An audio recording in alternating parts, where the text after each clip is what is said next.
Fiesta.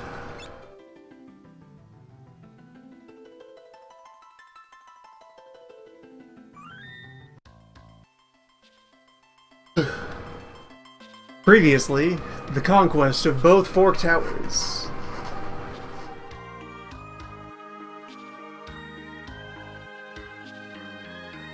We now carry on with more of World 3. Where left team had just concluded their adventures in the Ocean Trench, whereas right team is currently within the Ocean Trench.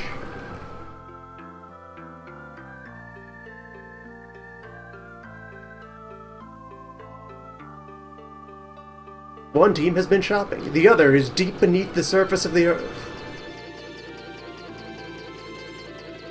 The adventure continues, also incidentally, so since both teams now possess the magic lamp, and let's see, yeah, go ahead and resynchronize their sword. Ish. Lamp is up here on the left, and over here on the right, as suits the superpositions. So now that we have lamp, one of the better places to grind experience that is very consistent and used in the Fiesta speedruns that occur, and other speedruns in general, is this cave here. That spot in the cave that glows, stopping there recharges the lamp. We're supposed to then explain off the top what the lamp does. It is an item which, each time that you use it, it throws out a summon, starting at Bahamut and then making its way down the list of summons until it hits less than Chocobo.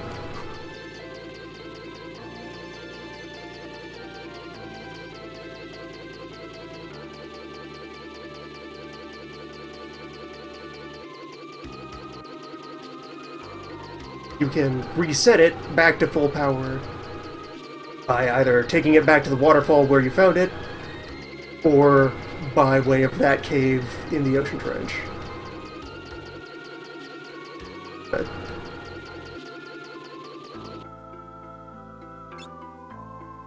want just this team in menu for the moment. They have recovery to do. As also importantly, among their adventures last time, they got the Mime Crystal! That was an adventure.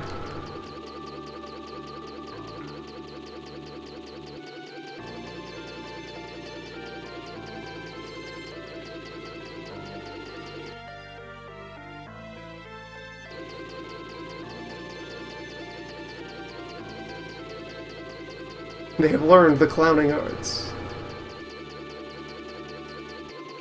And meanwhile, navigate right team over to the falls.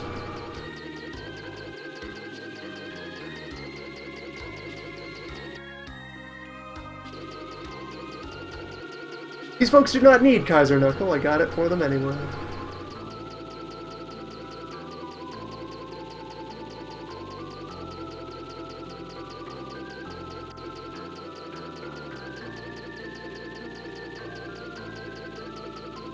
Advantage of their ninja skills, and wait, also, let's see, right, entrance to falls is over here.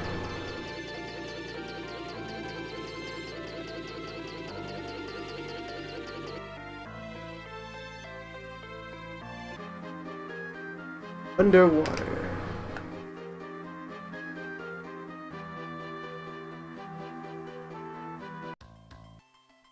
It will take some finesse.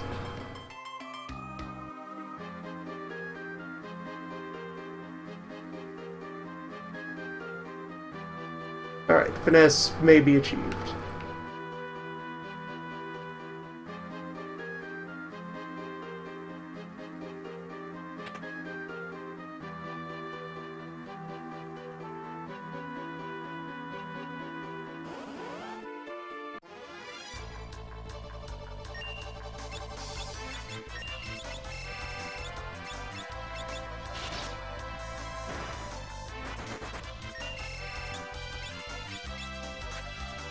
These were a thing last world. These are not a concern.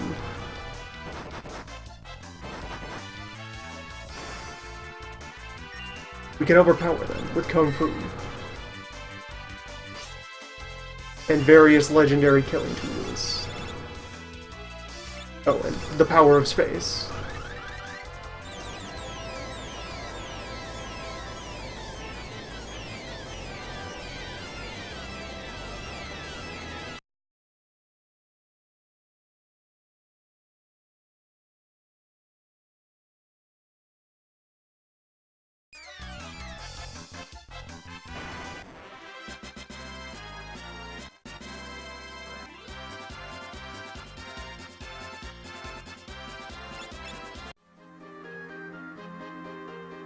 For our purposes, I want very little to do with the ocean trench on right team. They are here for the slab and then to get out.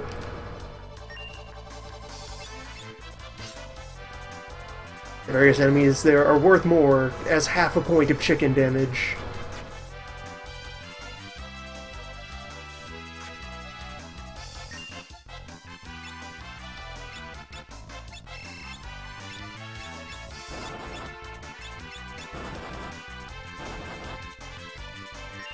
Alright, good. Waterworks on everyone. And actually, I should really be throwing the lamp out here.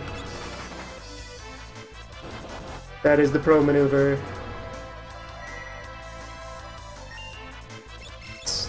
Shortly, the lamp will cycle to the appropriate move to deal with this and all other situations. I passed the scrolls like twice now. Where do they end up? Where's my books? There's my books.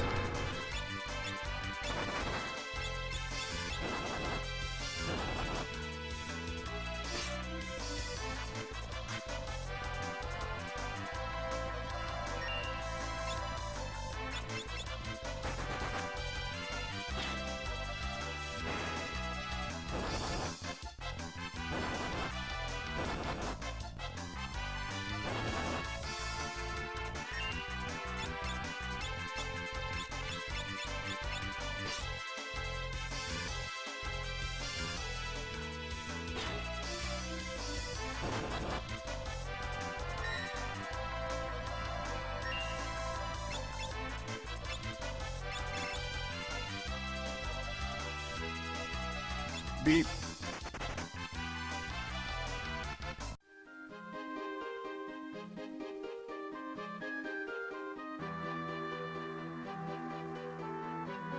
And there we go. That's number lamp. And that is why grinding down here is so effective. Because the third thing in the lamp cycle is Odin, who will always true edge. And all the stuff down here is vulnerable to true edge. So you cut your enemies to pieces.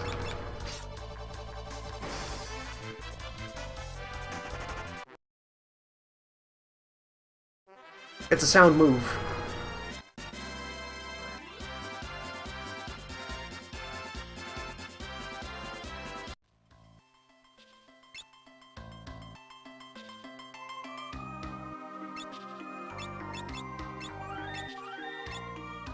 Also a nice design sensibility thing about World 3 is that it contains pretty much everything you could fight on the old overworld, just tucked away in various corners. So if, for example, you were using Beastmaster or Blue Mage and needed to go on Safari to collect moves, everything is still out there if you know where to look.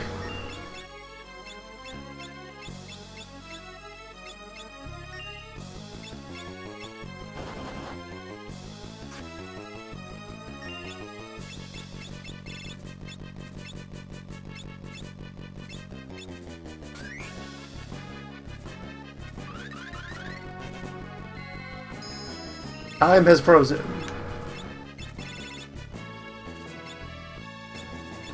We're gonna use this for more conventional things here in Regular Fest.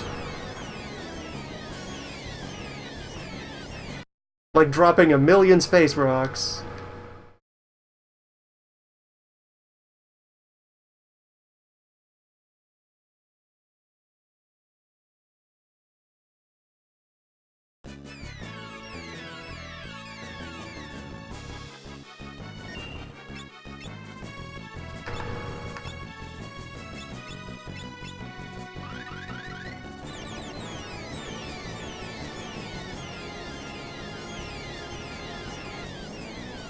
The normal rule of Quick is to just do a big move twice in a row.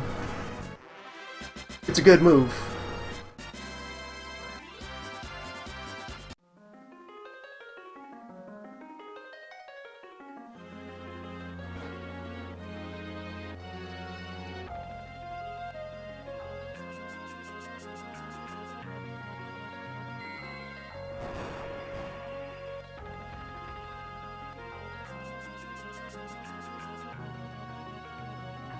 Yeah, on display on the right screen, why Ninja and also Thief are very much world-class additions to any Fiesta team. Any fight you don't want to do, just don't. Dungeons, optional.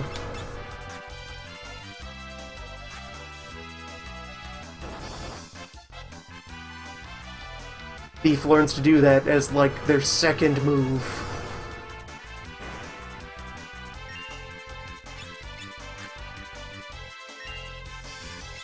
And Ninja similarly quickly gains mastery of the power.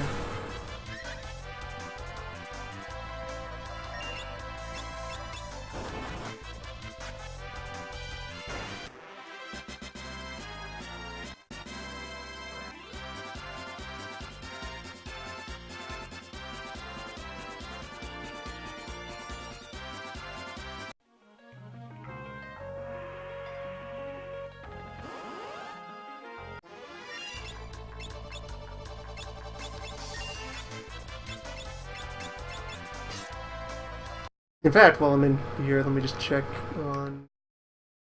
How is my knife doing? 63, making its way up in the world.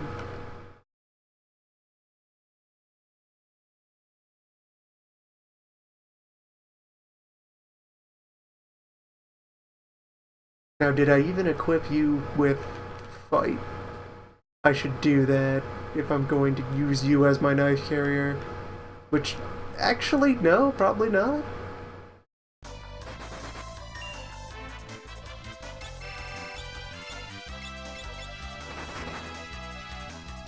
Like, I could just as well set up a dual-wielding berserker to be my chicken knife delivery system.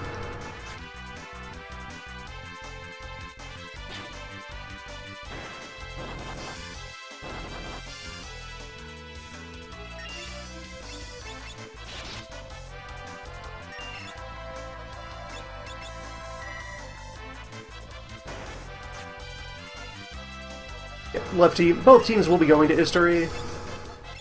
I feel like completion, and there are usable things in each zone for each team. There's numbers. Everyone likes numbers.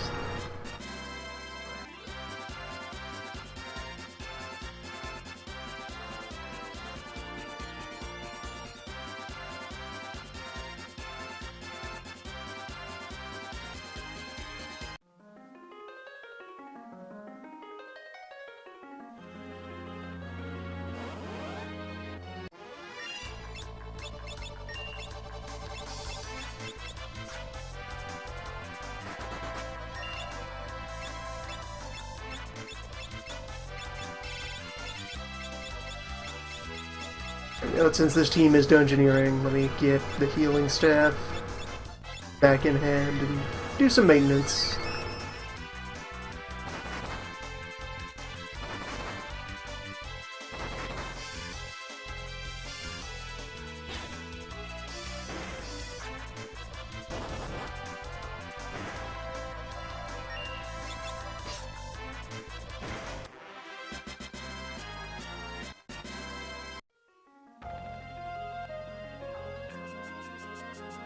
Healing staff is a very aggressively economical thing to have around.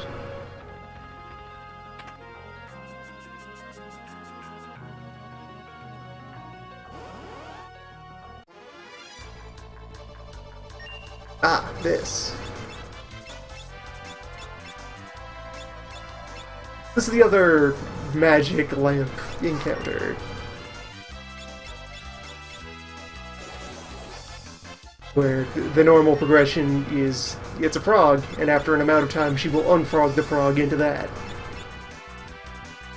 However, if you unfrog it first, the move. Although on the other hand, we might suffer a bit from Dragon.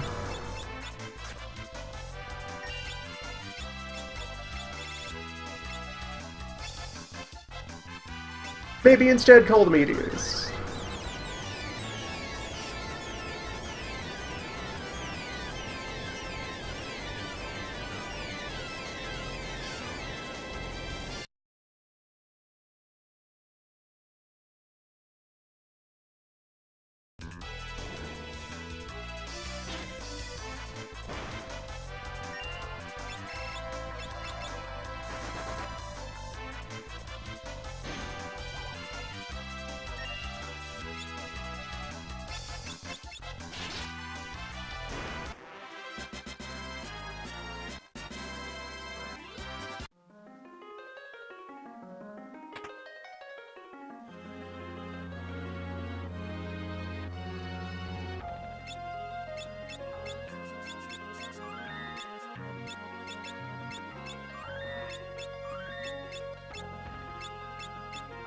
I also review here. What are you all carrying? Get Brunax, okay.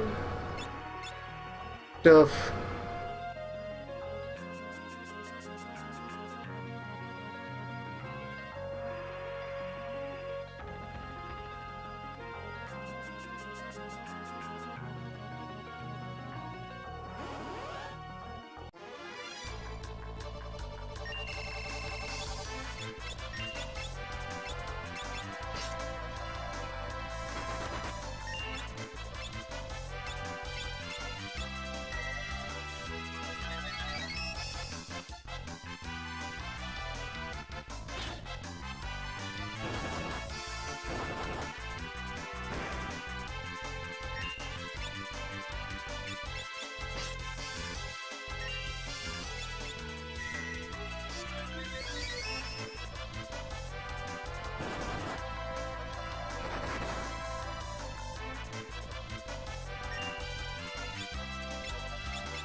Right, yeah, that's my way to get ordinary attacks out. If I just mime someone else swinging a weapon.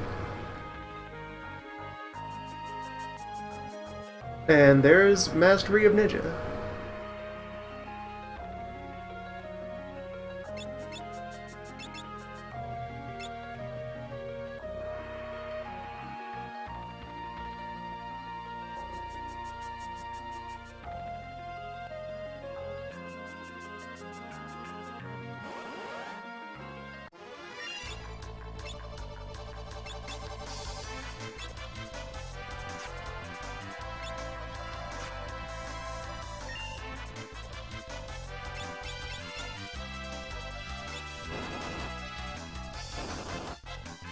Doing some unpleasant but necessary things for the sake of time synchronous. Hold on. Alright, there we go.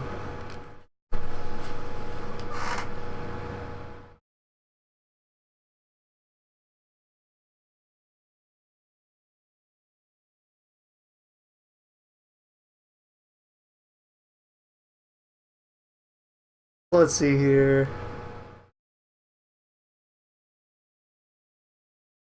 Move those. Let Berserker begin to use the chicken knife. The available method.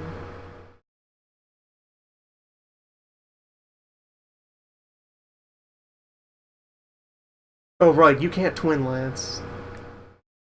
Never mind then. You use 2 knives. Knife and bigger knife. Yeah, that's a move for you. Get out of that.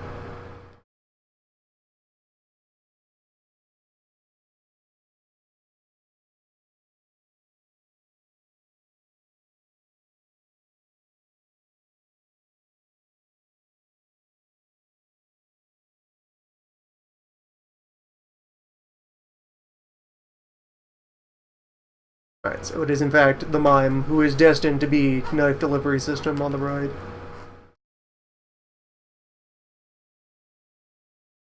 I mean, Ninja could also handle that job.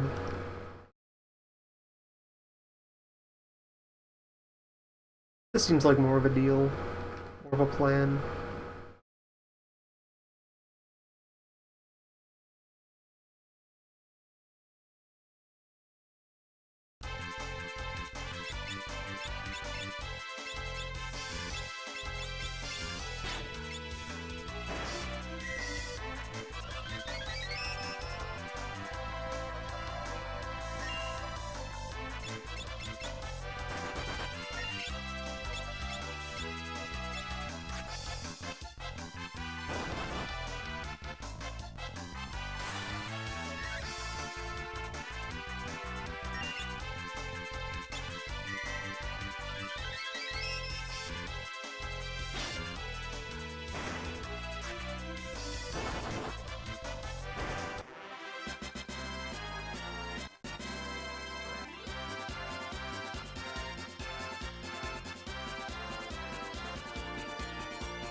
Yeah, there's a lot of generally good stuff in the waterfall.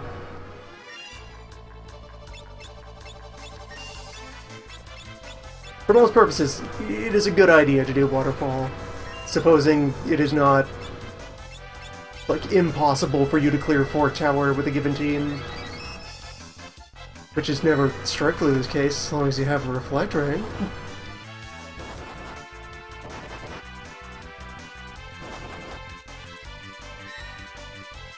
You can just do the move.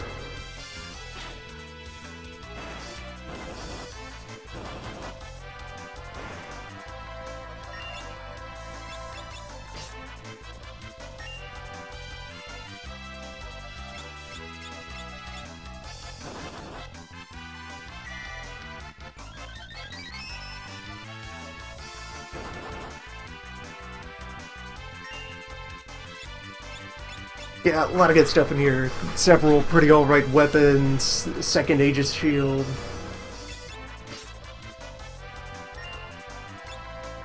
They got axes, they got bows. They got opportunities in Waterfall.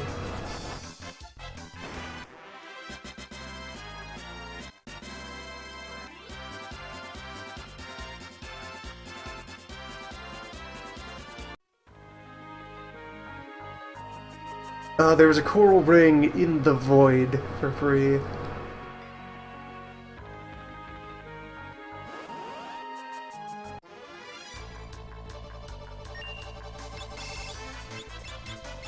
There's a free one of each ring over the course of the game, and none of them live here.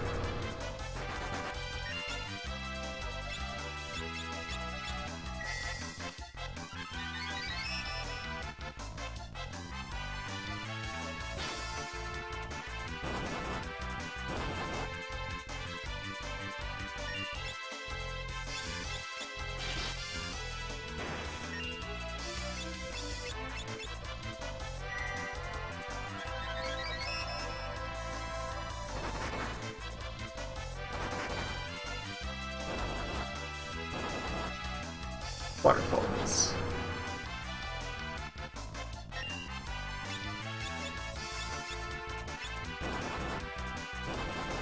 Timing and movement in a room with random encounters.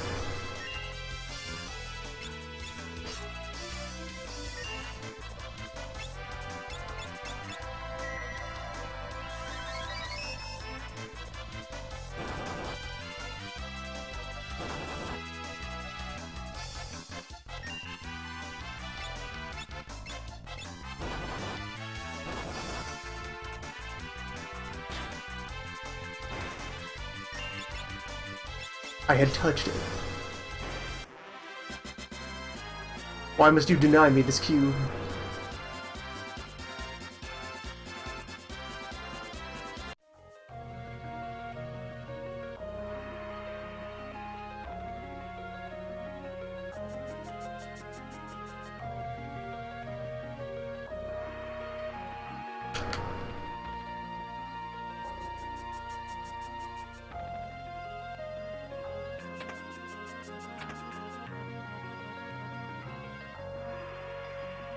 Yeah, another Protect Ring in here if you like Protect Rings.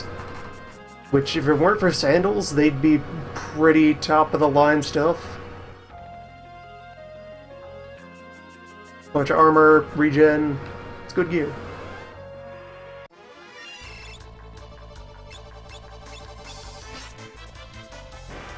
The symmetry.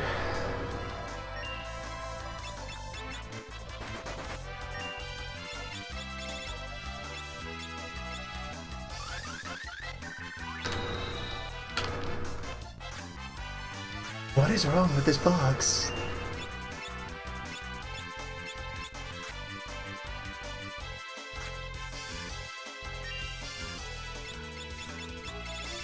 He refused to cooperate with me.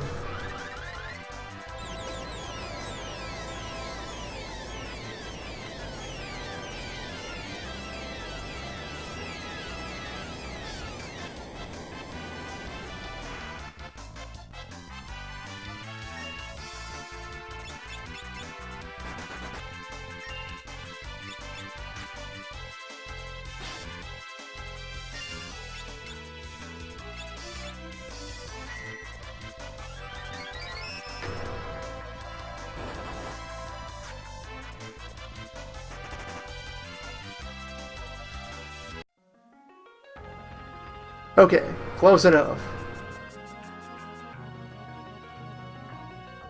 With that, two worlds largely yeah, close enough, reunited.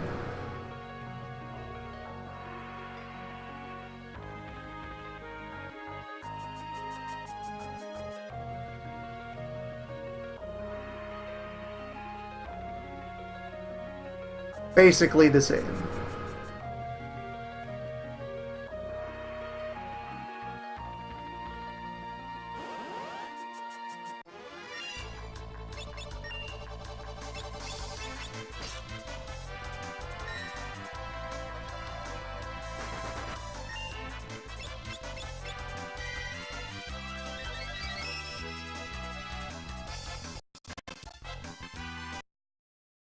Just took 20 hours. But they're together again. Side by side.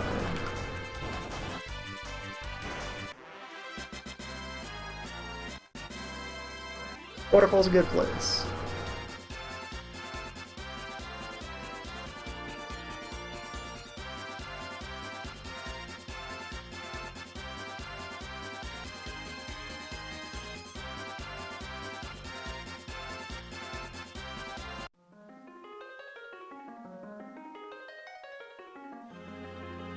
Good place for effective people.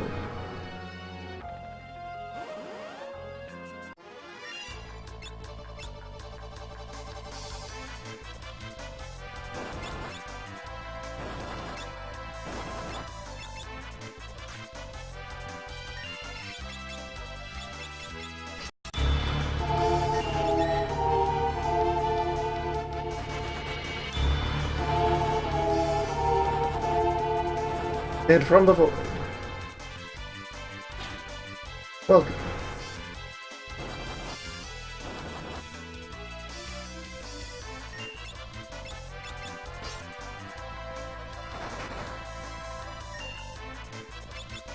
Uniting all directions.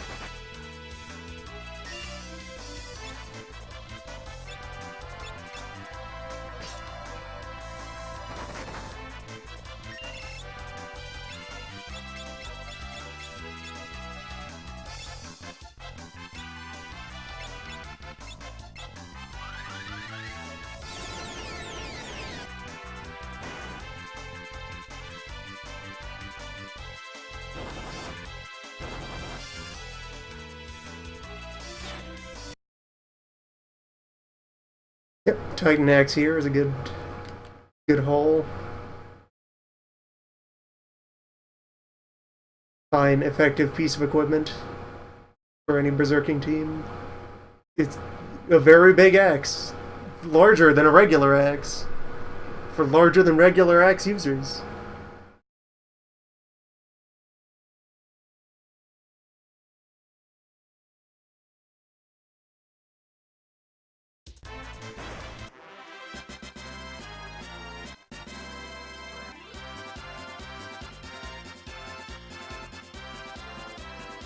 There's that shield.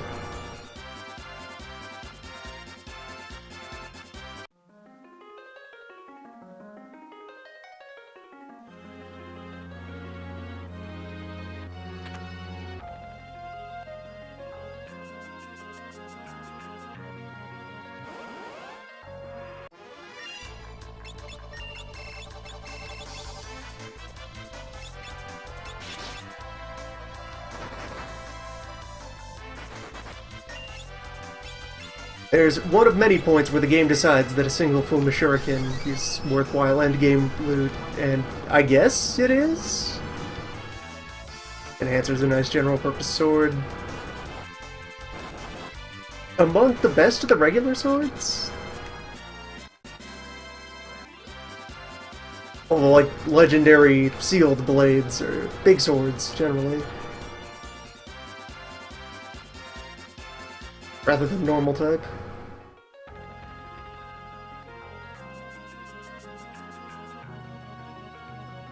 Very good sword.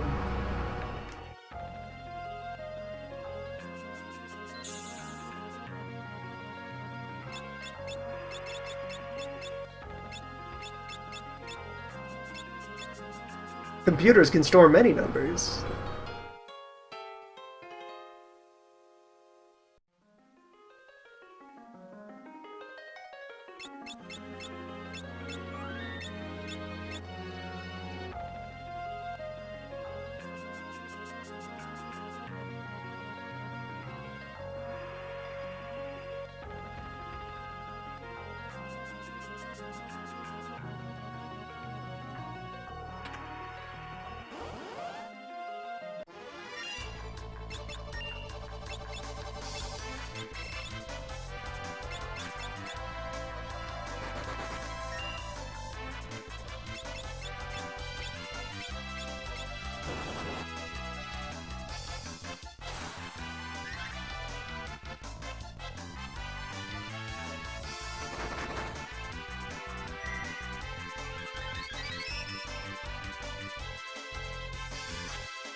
And there we go, team right, reaching the end of the dungeon. And that's land.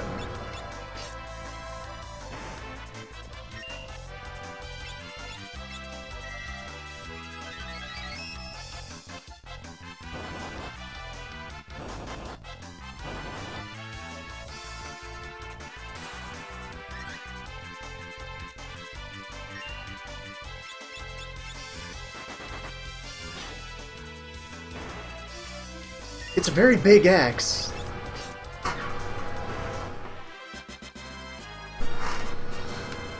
Actually, wait, left team doesn't even have the large. They did that with Rune Axe.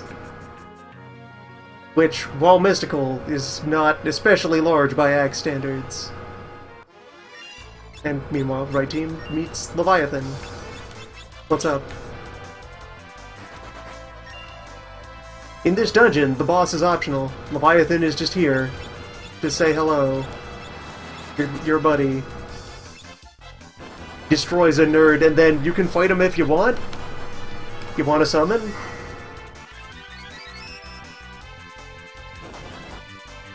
Do you think you're worthy of using this water snake to beat the void? I feel like.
They're positioned to have a bit of a time over there.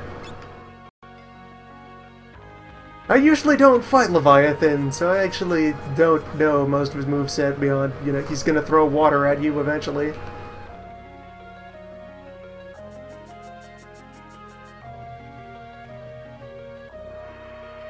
Apparently he spends a lot of time grabbing people.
Alright, that was not a useful thing to mine. You sleep now.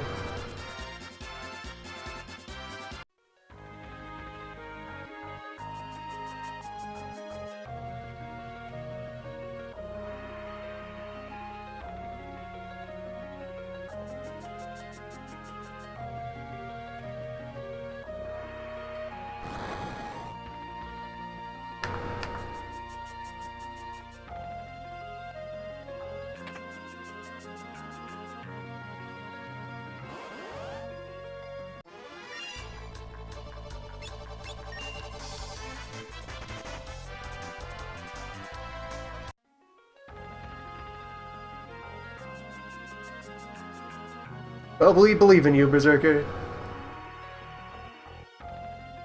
I suppose it's a little early to declare such camaraderie. I mean, other people are still alive.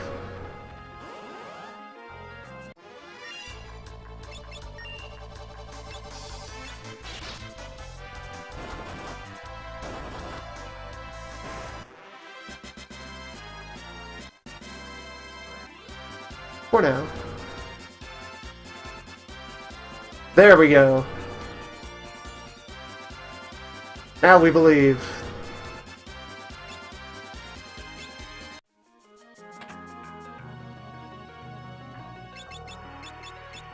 And over here, it's an especially large... Look how big it is. It's like 20 bigger than a legendary axe. That's quite large. That is more than usual axe.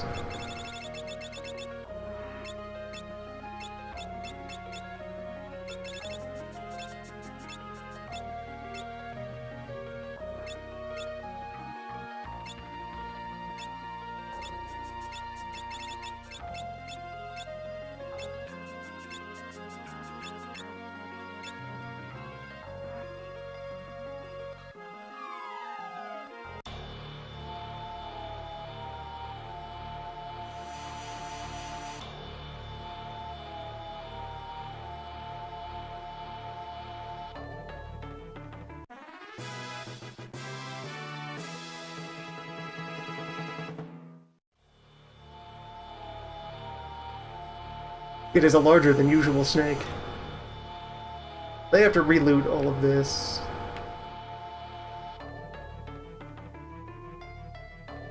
Have to, in fairly weighty quotes, and choosing to get most of this loot rather than really engaging it out of necessity. It is many parts luxury. Also, let's see, I could go ahead and review their equip loadout a bit.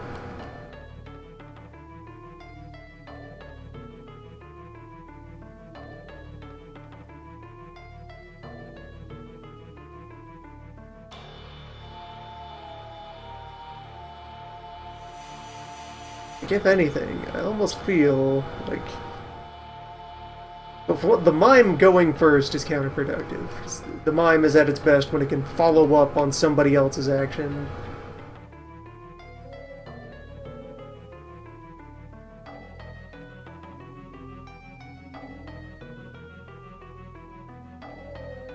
How about furthermore? I grade the chicken knife over here.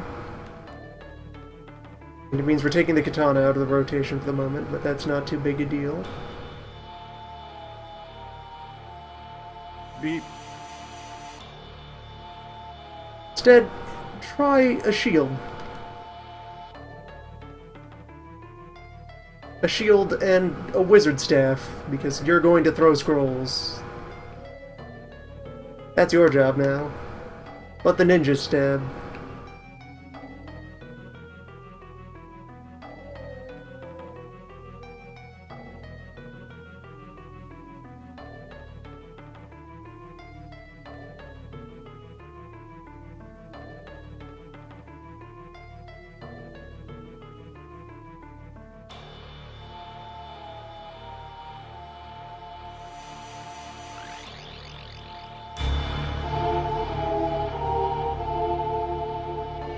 And the stacking.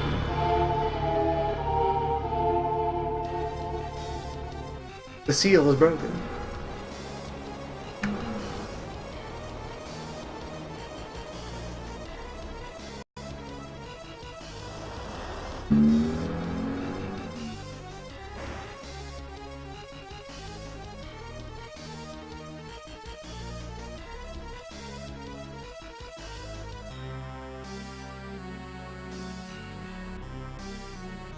Alright, so I'm gonna let Right Team do their treasure hunt.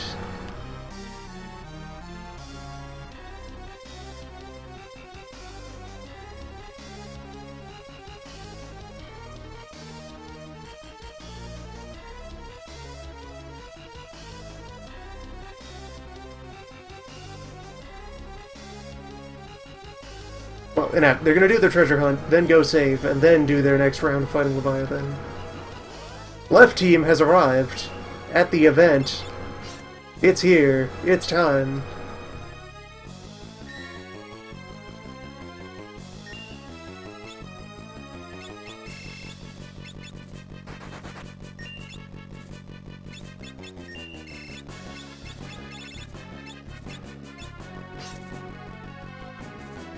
Oh right, there's more pits.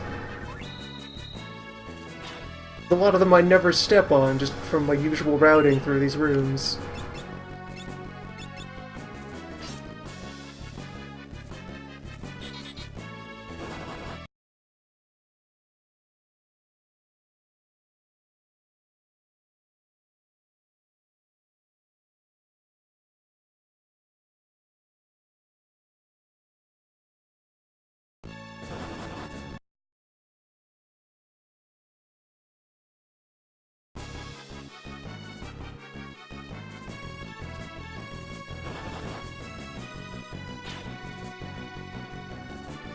So those in turn save time.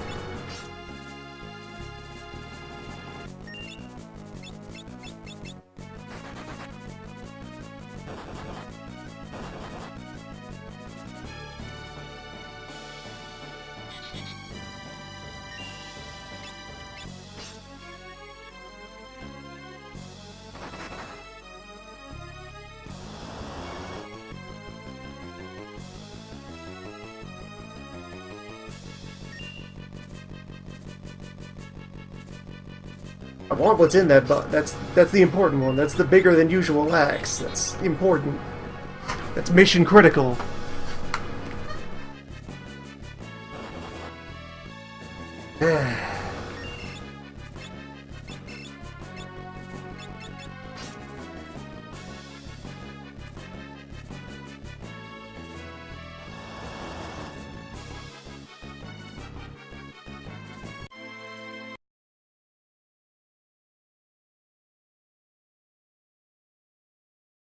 Now left team gets to re-loot the dungeon.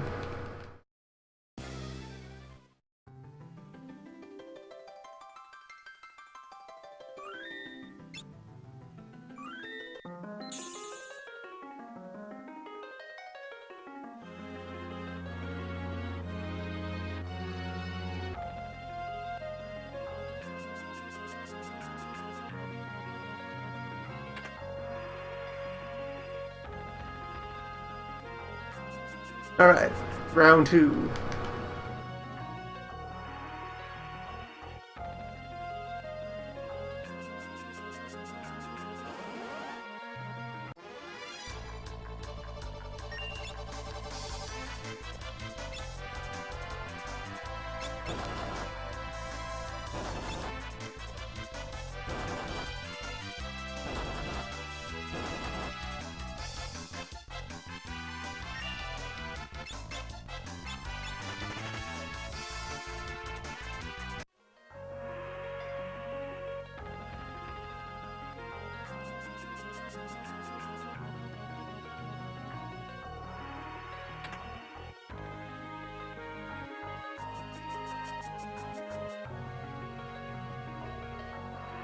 Let us do all we can to convert Berserker into an appropriate dragon-slaying vehicle.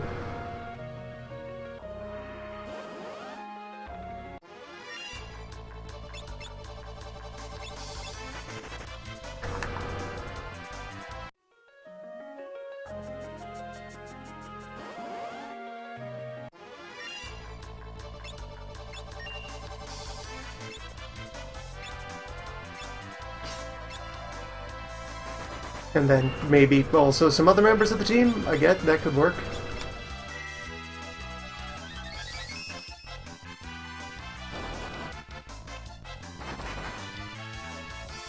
There's something to steal from Leviathan.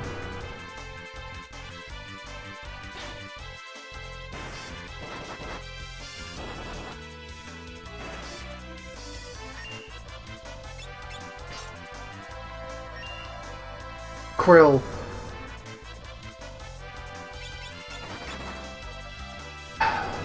Children.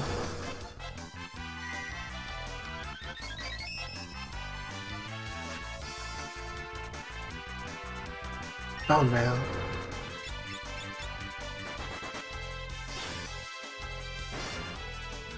Snake Brew.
Beep.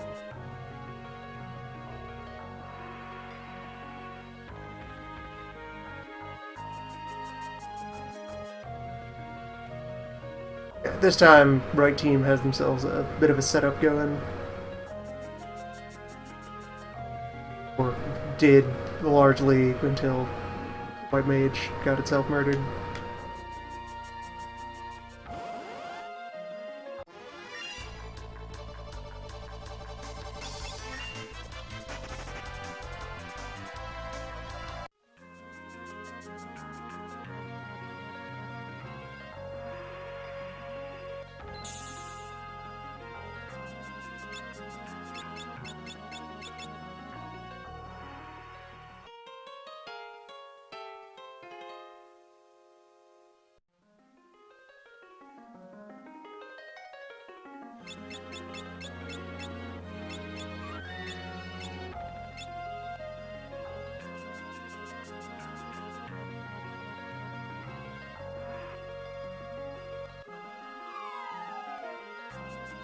Dragons have the best treasure.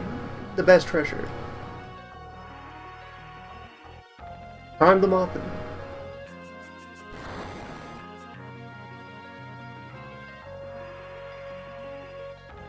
Dragons store value. Oh. Huh, that's a reversible switch. Weird.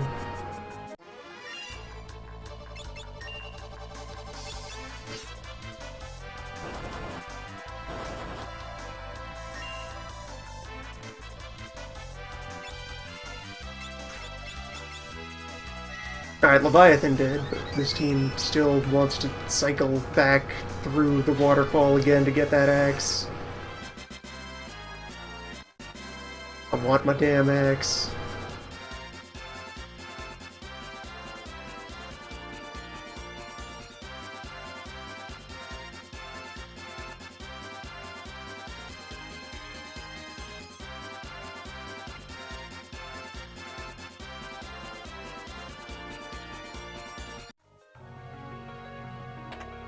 This one, over here.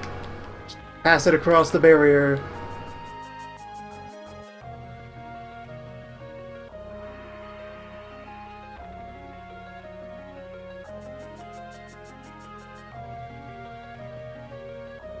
This foolish child out of the bone mail.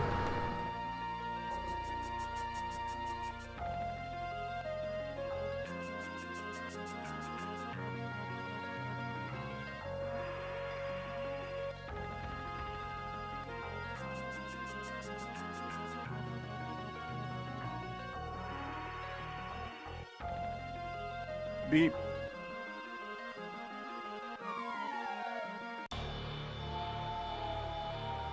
Alright, Actus Lab Chamber.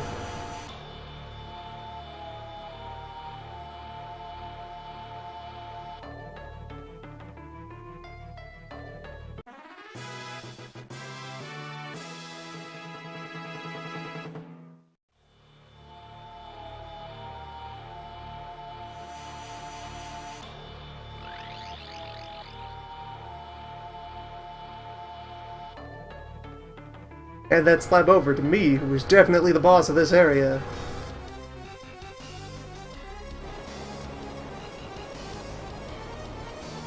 I, your rival, third slab guardian.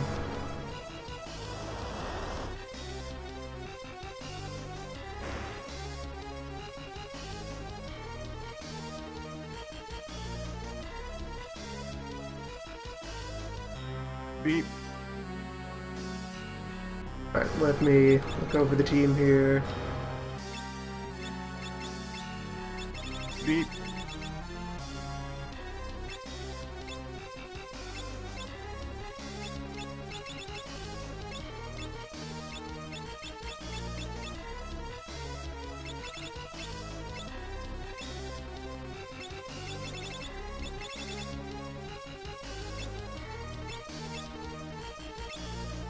There. 3 protect rings, 1 set of sandals. On Berserker. It's faster than usual Berserker.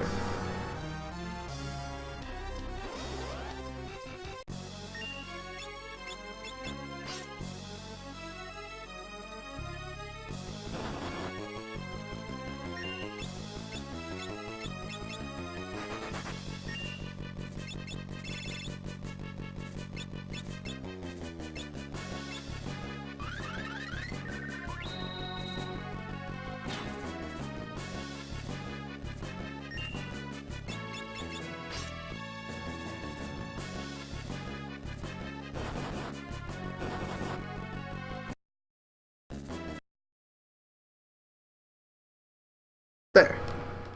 An axe. Of remarkable skill. Unprecedented.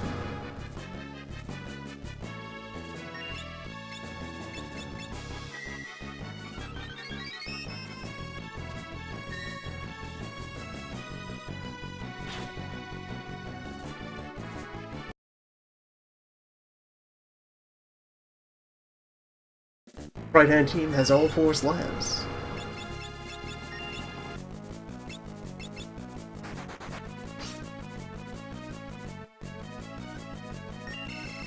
And I suppose technically the left-hand team also has the slabs and are just engaged in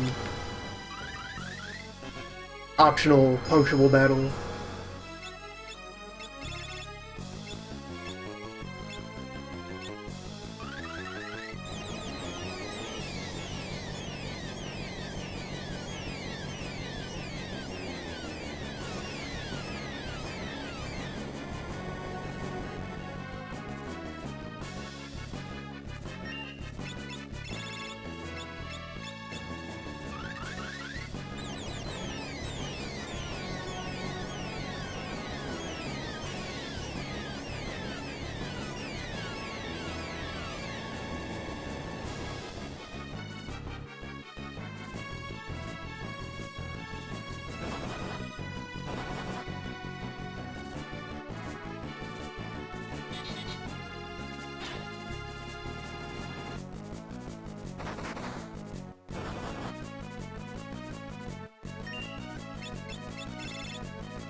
He can move in frozen time.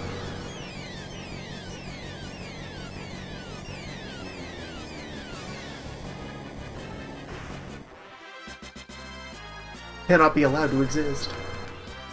It's too dangerous.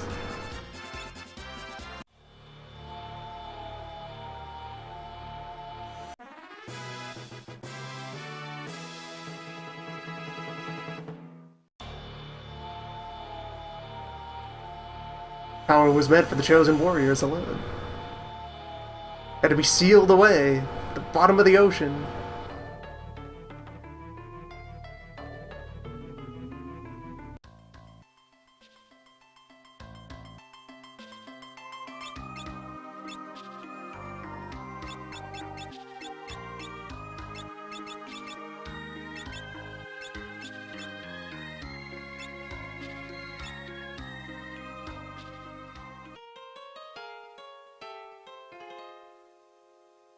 Try to get this gang back to Kuzar.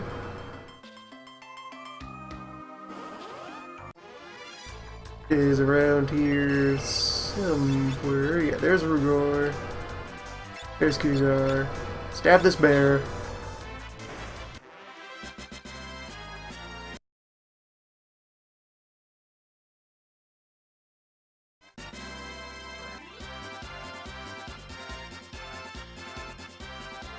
Beep.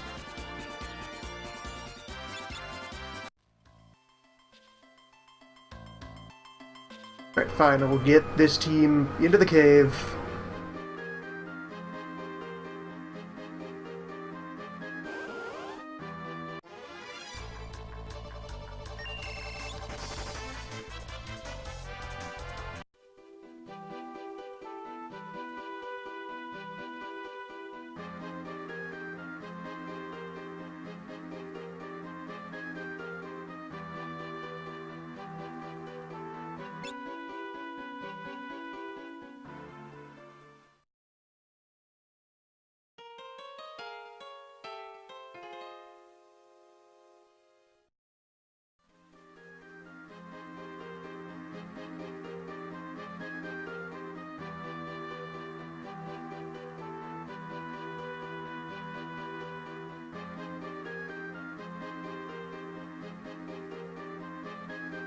Alright. Back on the floor.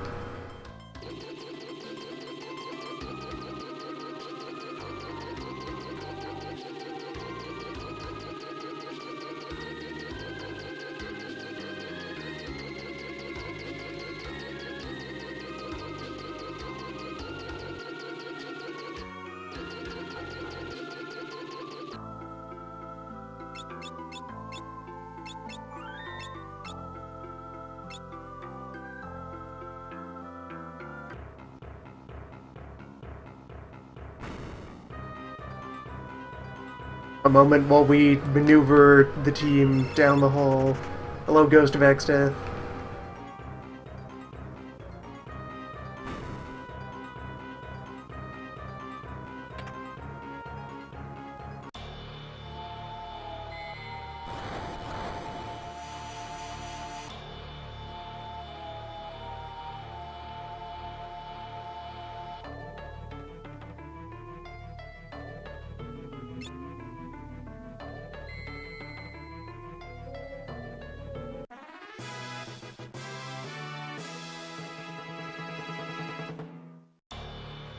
Acclaim the sealed weapons simultaneously. The team already has most of those, so you move on to the bow.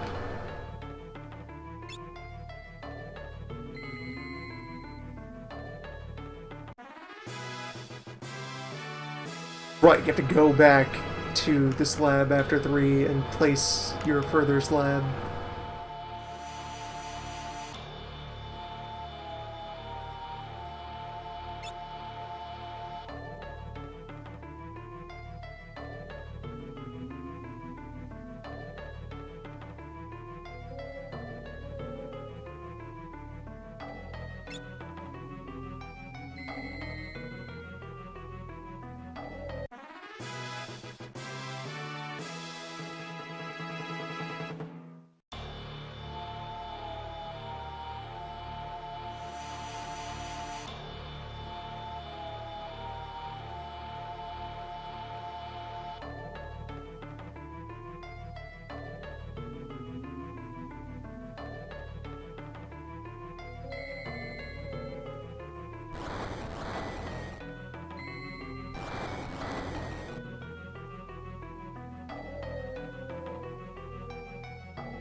And that's the full dozen.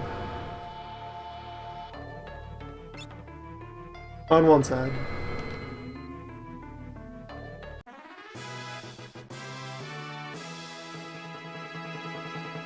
There are no further slabs to drop on the light.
I also very rarely trigger that line of dialogue. That's there to be like, huh, there's a thing under the ocean. If only you had a summer boat to go under the ocean, that'd be neat.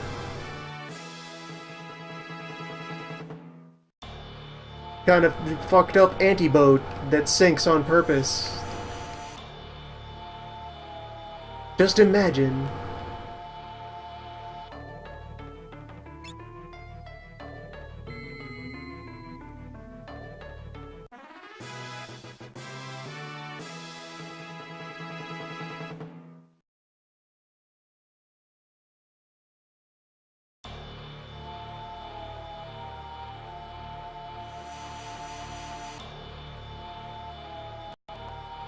Come on, stumble into town. There you go.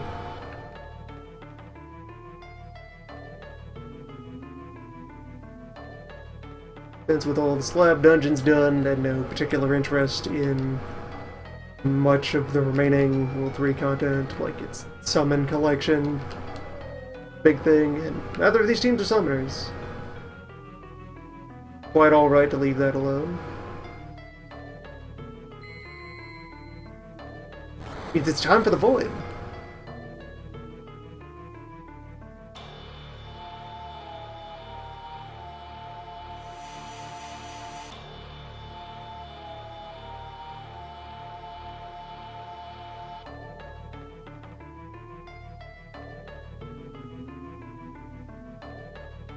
It also means that it's time for shopping.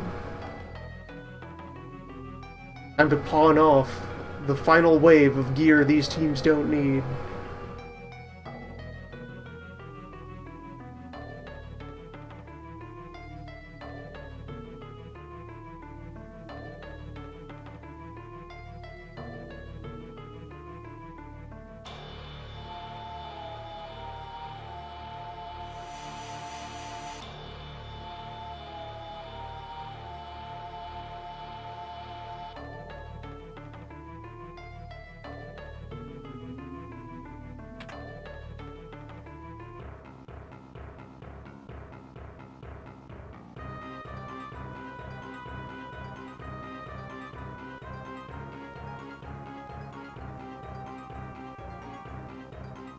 I'm gonna go for 3 sets of shoes out of the shop. Take advantage of the complimentary void shoes. Though coral will be appreciated. Or wait, so for Shinryu fight, both teams will be using Berserker approach for this.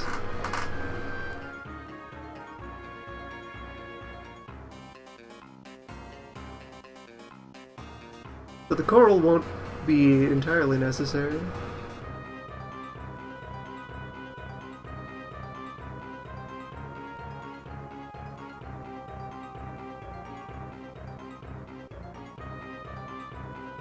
Yeah, I think right team just has the go-ahead.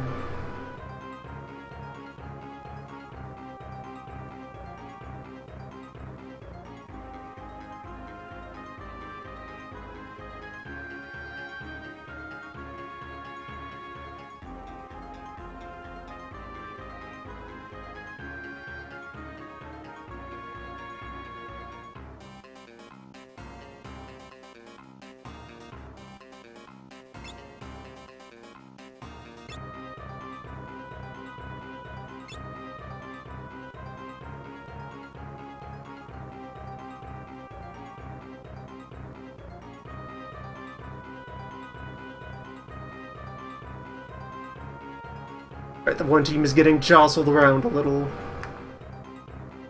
I do equipment management.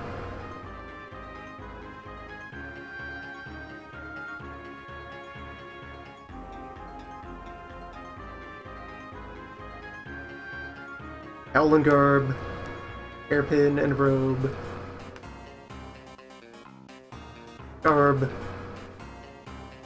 Diamond Helm, that's no good. Get a proper hat.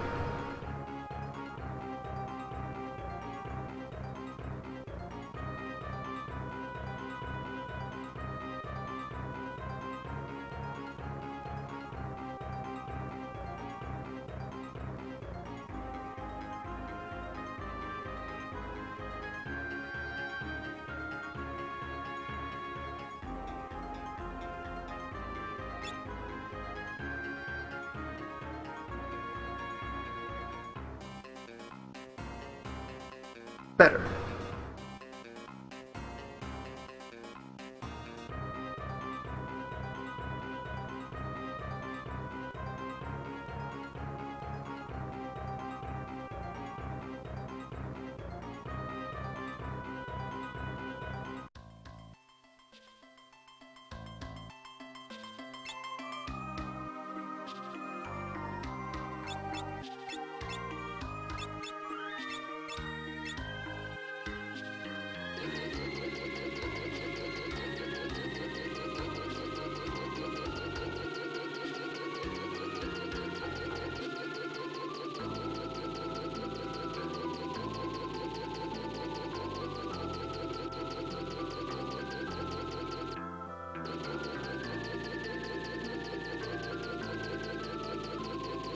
Trade places.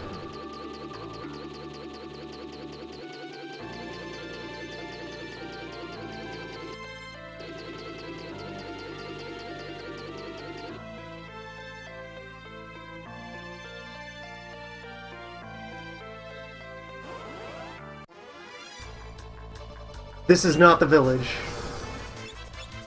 These frogs are not this is not where we were meant to be.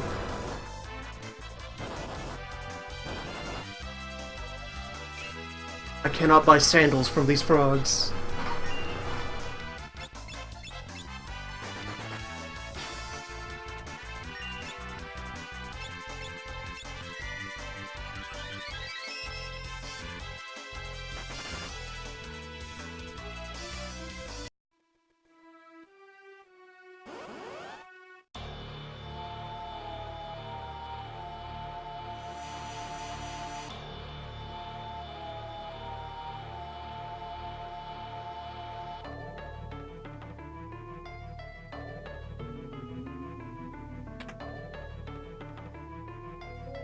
This desert here is also a highly recommended place for exp. Since all these quicksand tiles that forcibly move you around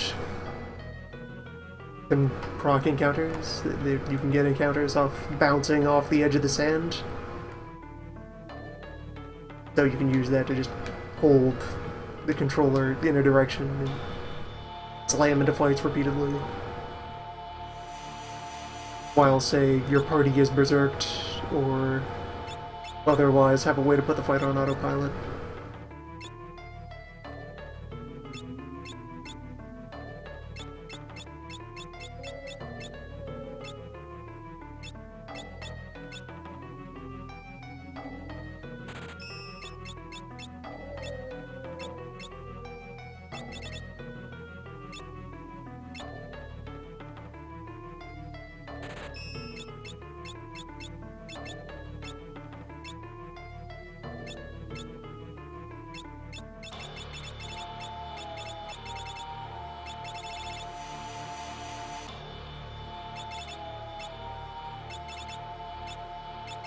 Let's see here.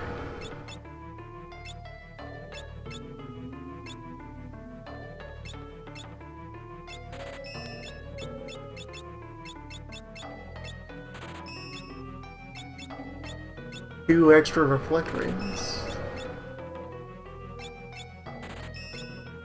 Choose diamond bracelets, silver bracelets.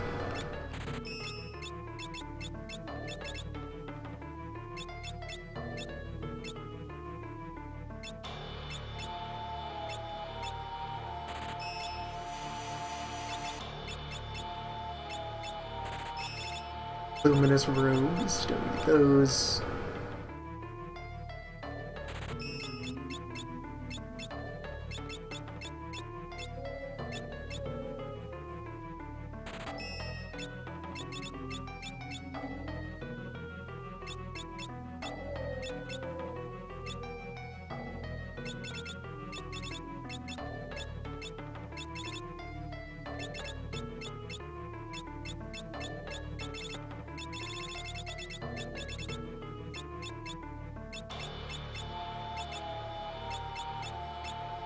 Discard the Hypno Crown.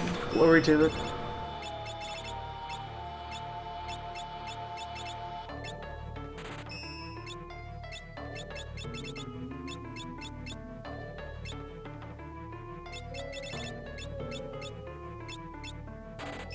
That's 2 of Sandal, and be 1 Coral Ring and 1 Angel Ring in the Void itself.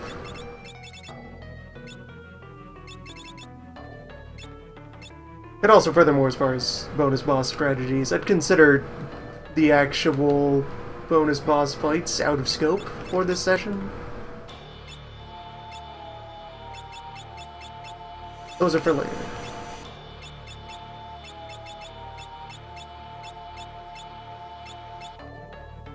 Those will require number.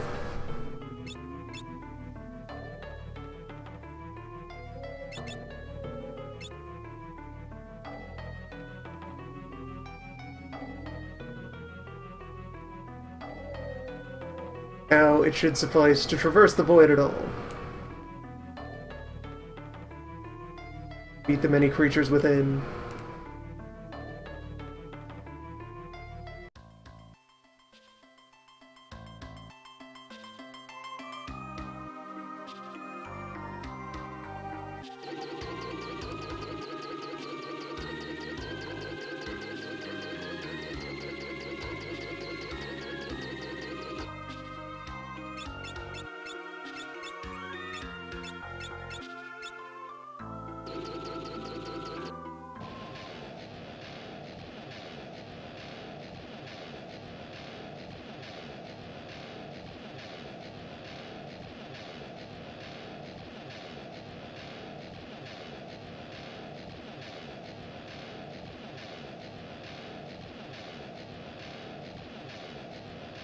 For these teams, finishing the game at all will want some additional comfort number.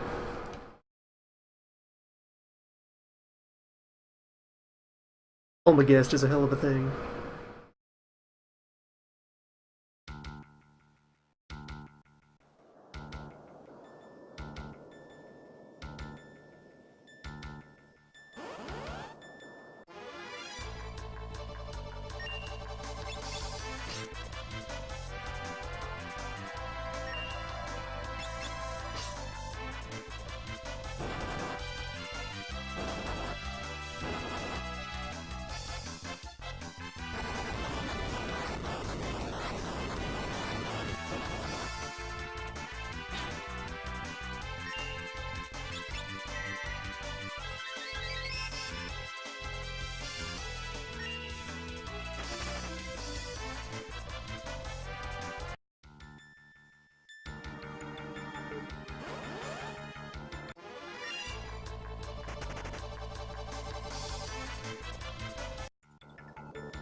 Among those numbers to further generate is also fear.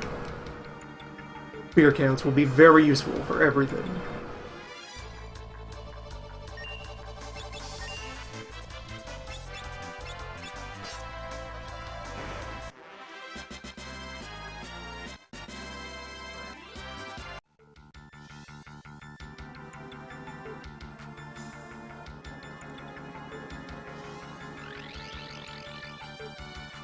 More fear, more power.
Yep, here we are. Of all things, the laws of time and space mean nothing. Fascinating.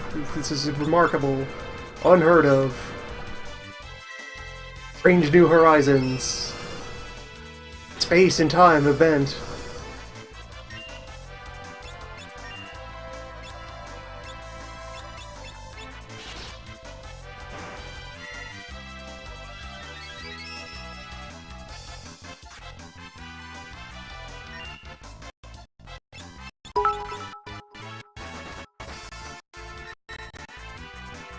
The delicate fabric of the frame rate shattered by bits, as happens.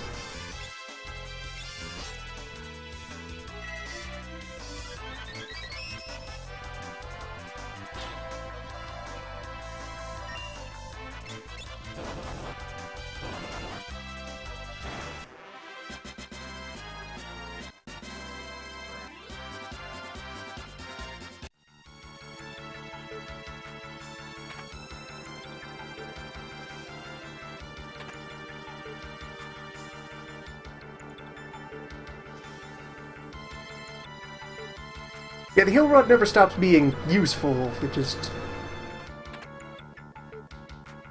suffers diminishing return.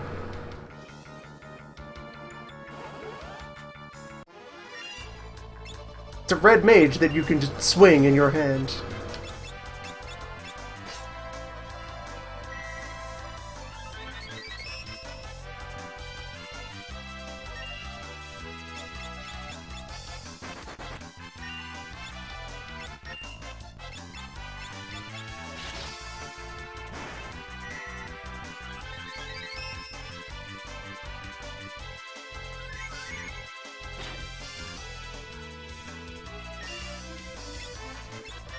Whatever else, it is free healing. And occasional free anti-damage.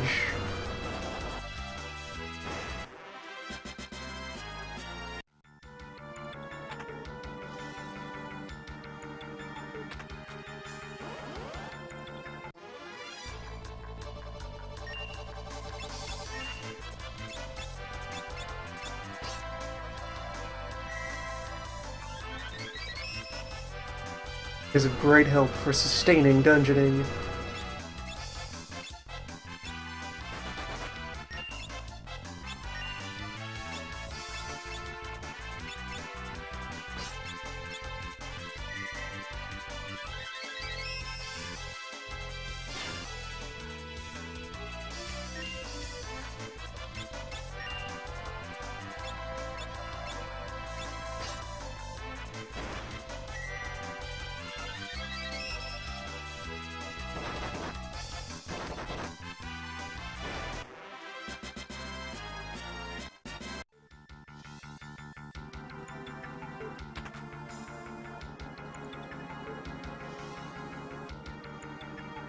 Likewise, Monk has abilities.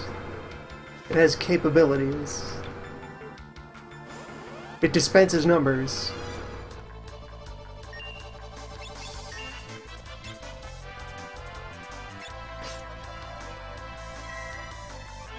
Beep.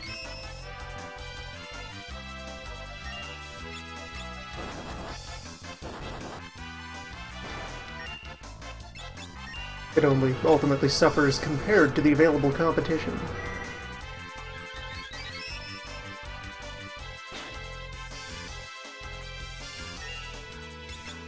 Alright, these reverse cats are not dead.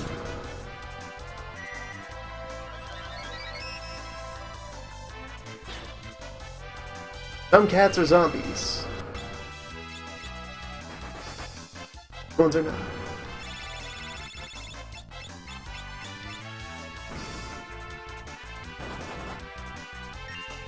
The move.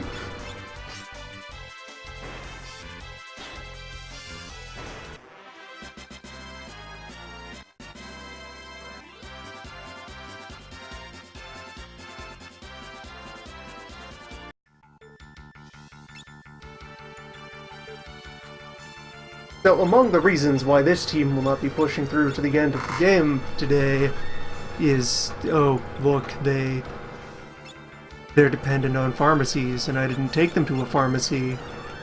restock on bird shavings before arriving here in Final Hell.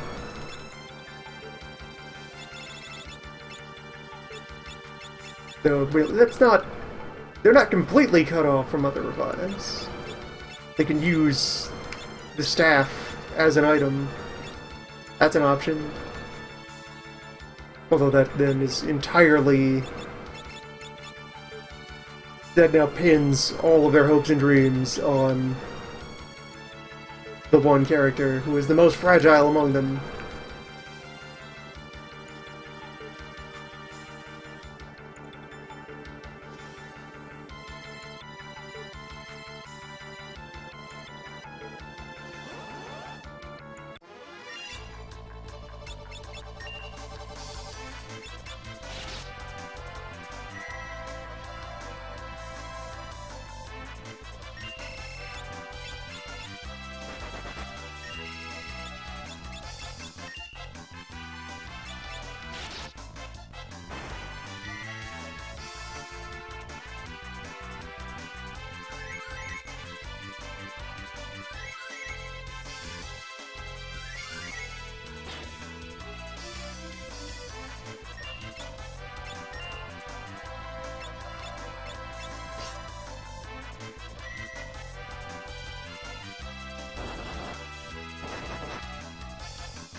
I've not even assembled left team's vehicle for delivering the chicken knife.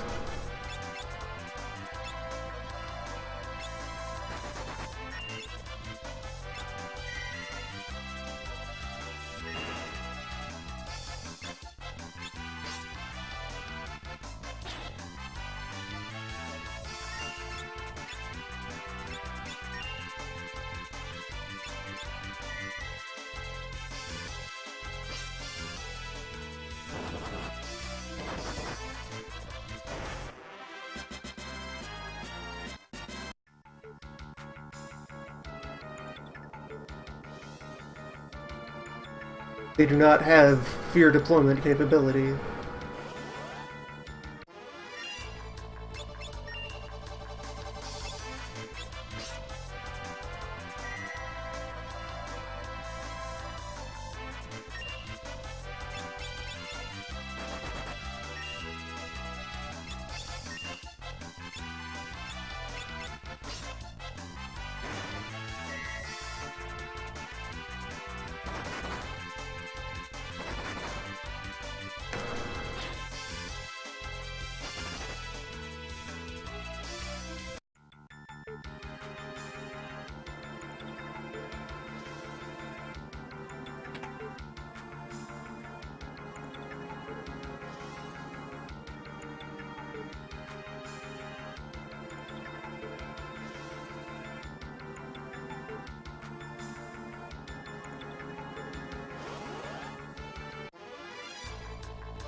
Alright.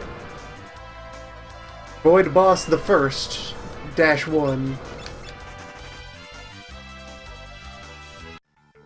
Fork fight.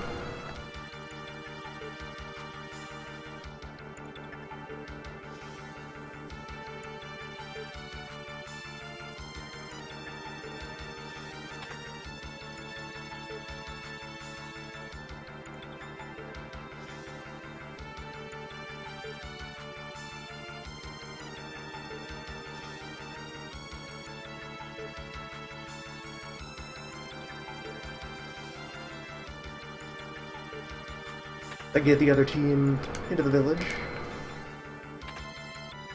Here's a reprieve.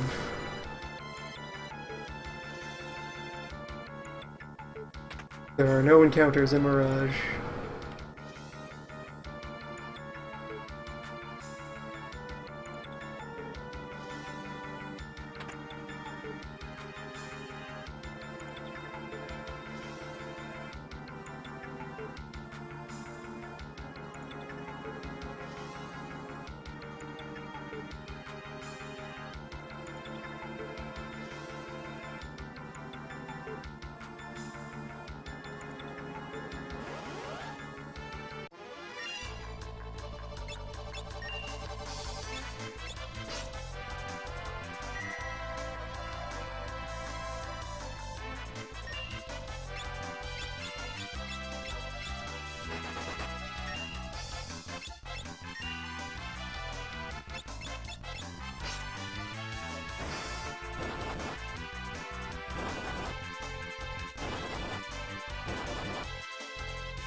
If she had any defenses, they're gone now.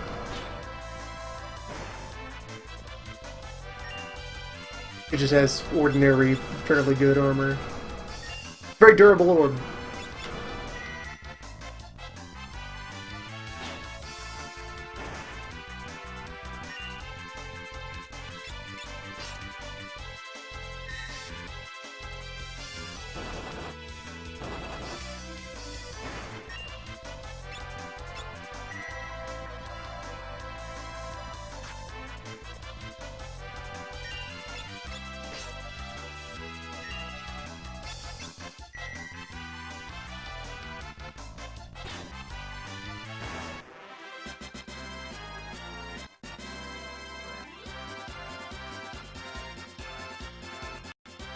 Beep.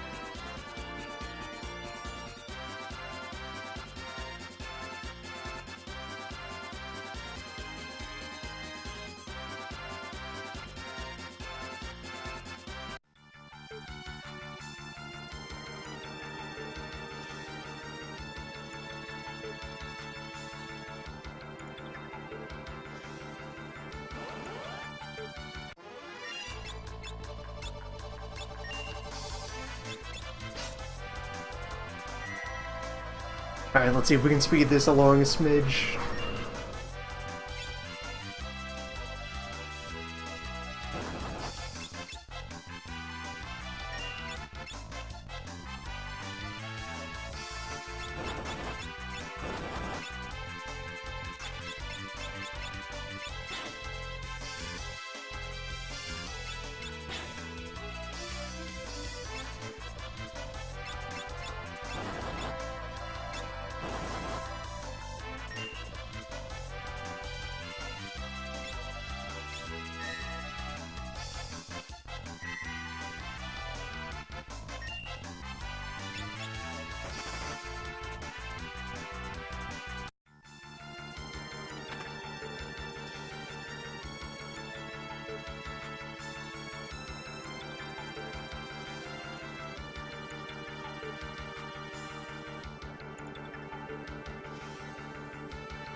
There we go.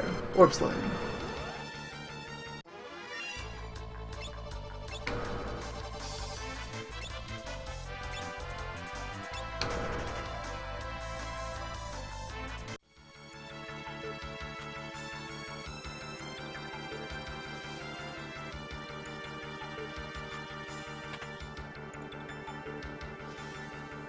Bring one team into the cave portion of the void.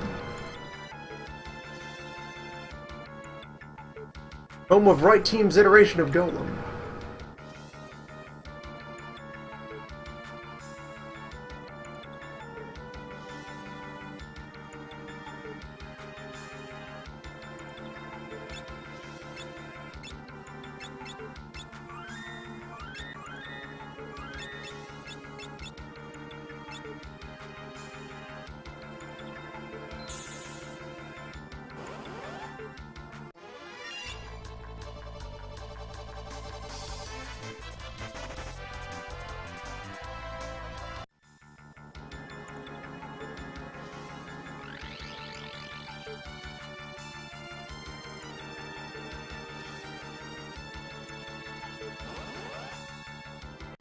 There's free coral ring and okay, hello. There you are.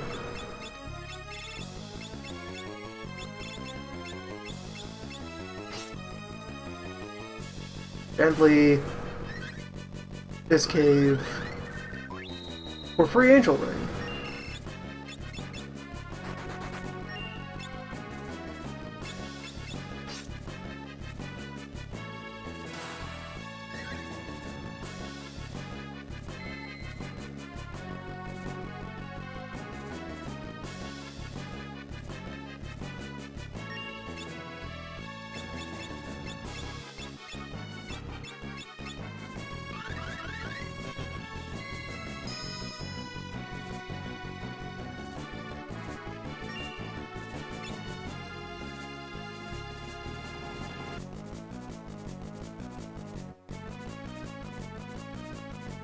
Beep.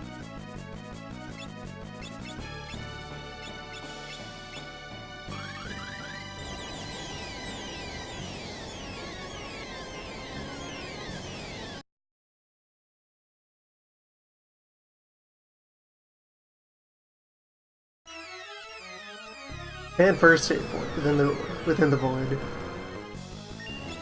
After the orb.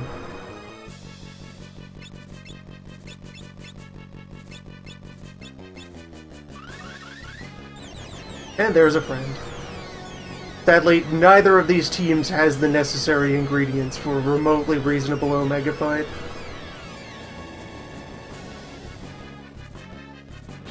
No lightning damage for rushing him down, no debuffs to try and liquefy his armor, and no stun lock.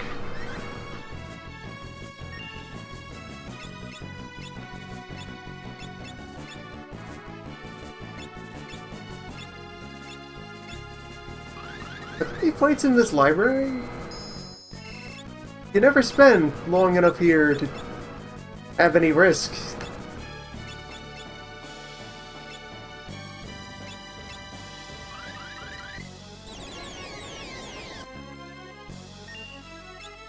That was the less powerful of my space rocks. Throw the rest. Use the good stuff.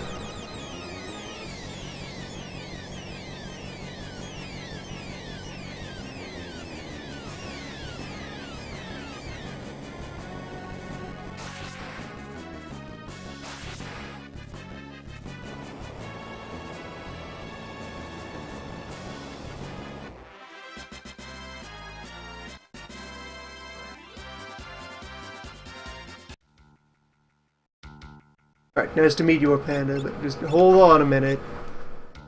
Very important things have occurred. In another timeline, someone has learned how to explain to themselves how to hold a rod. That is some powerful arcane lore just unlocked.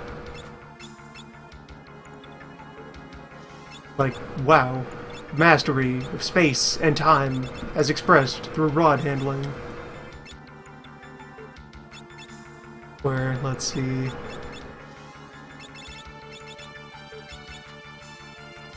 I guess what will happen there is after 4 more AP, these two will switch places. So then I will have Time Zerker over there in the corner, and then Time Zerker over here, Axe Time Mage. For the moment, although really, I want a Time Mage who knows Focus. Then that is my way to knife.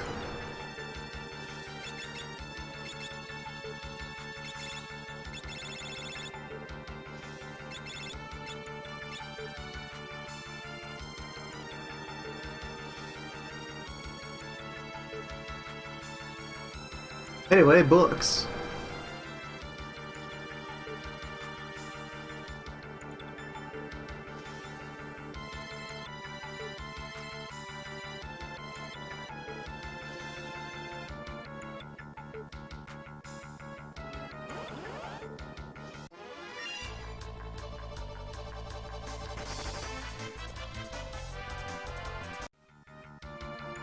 I may as well occasionally deploy that other ultimate sealed power that we awakened after 10,000 years of slumber. It's okay.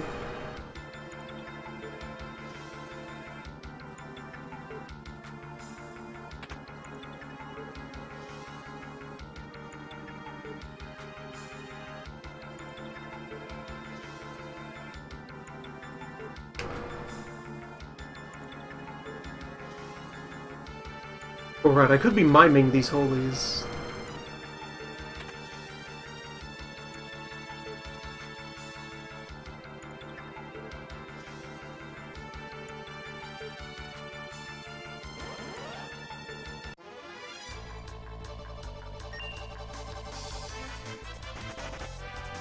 Release forbidden clown arts.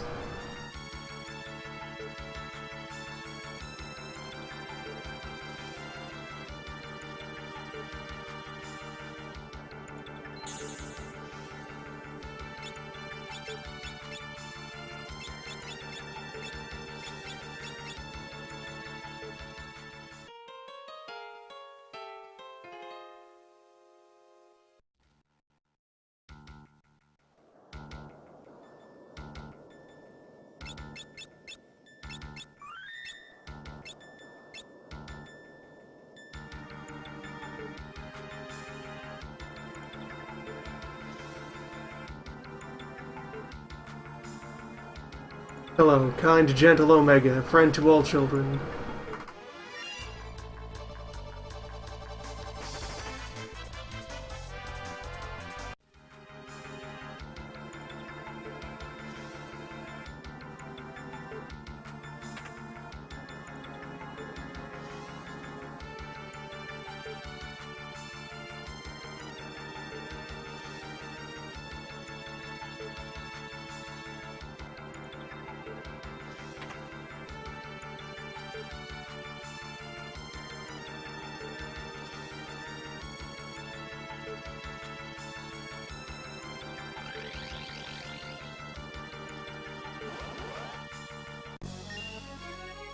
Now we face the ultimate threat.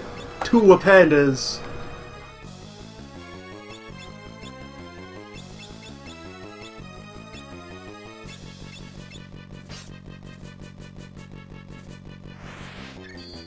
From that moment, you struck the dimensional switch.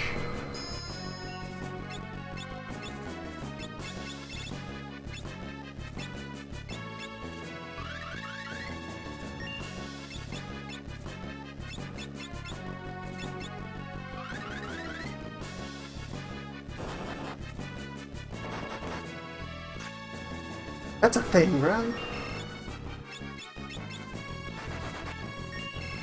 I can put him in the double void? Reasonably sure that was possible.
Alright, fine, I'll do the meteors.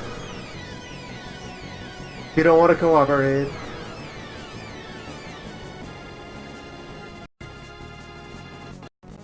Beep.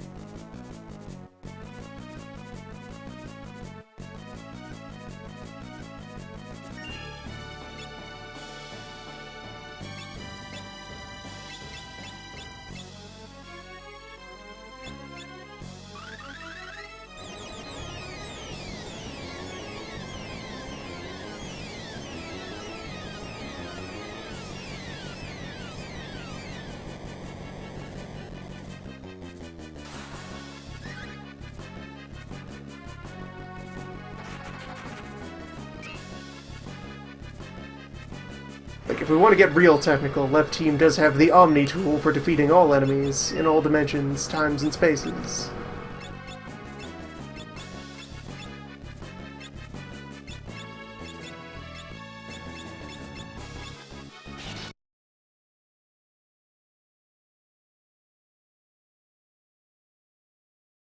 Get that Mjolnir head. Good hammer.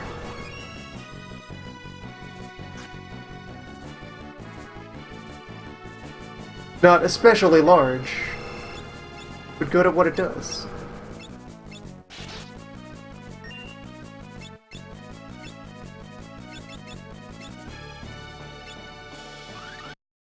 There's the free samples. That's where they live.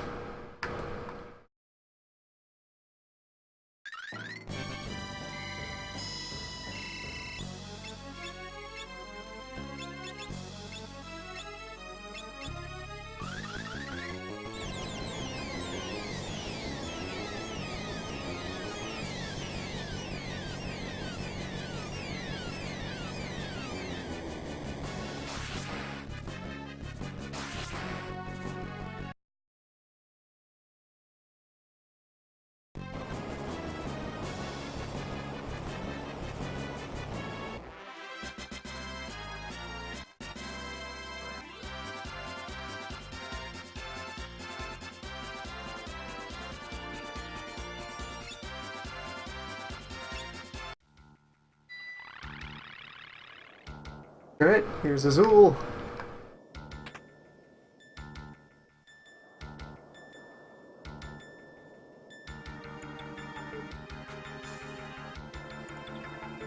For whom we're gonna have ourselves a largely straightforward brawl. Put up some reflects. A lot of blue things bounce.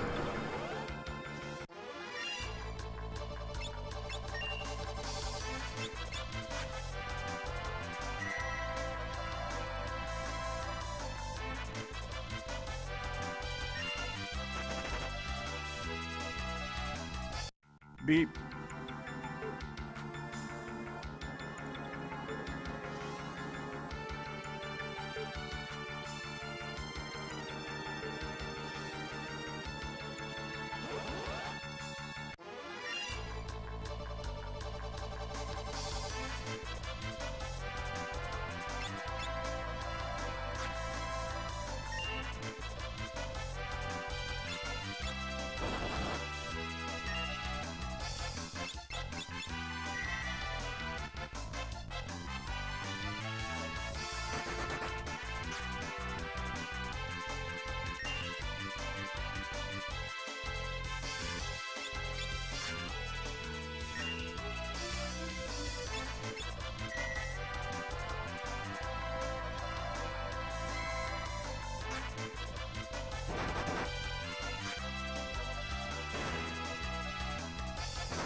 Beep.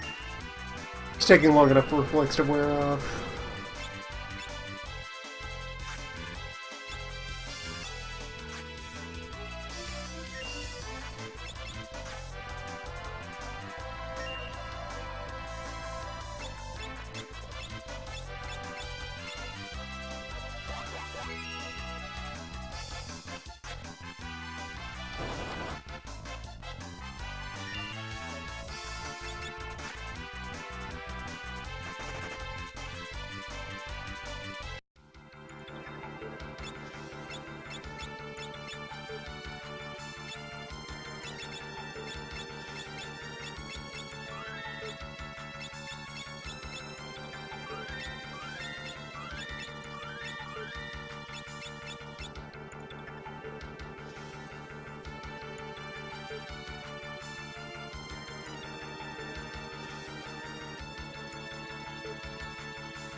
Okay.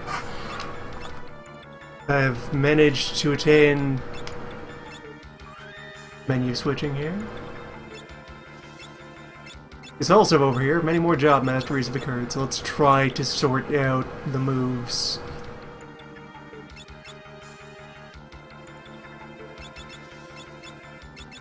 And what they might actually be.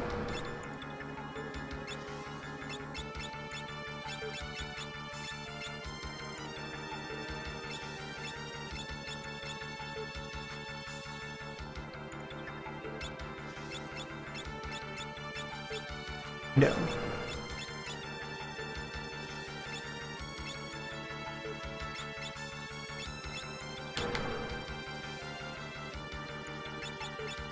Chrono Monk.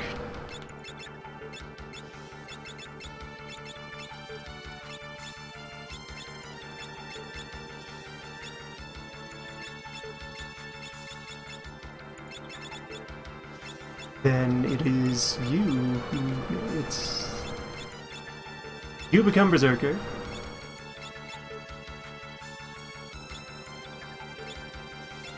You become Time Zerker.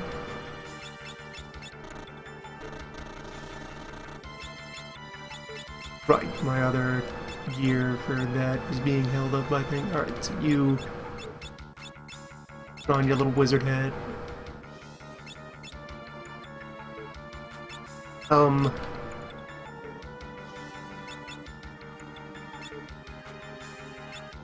Burst in Kung Fu.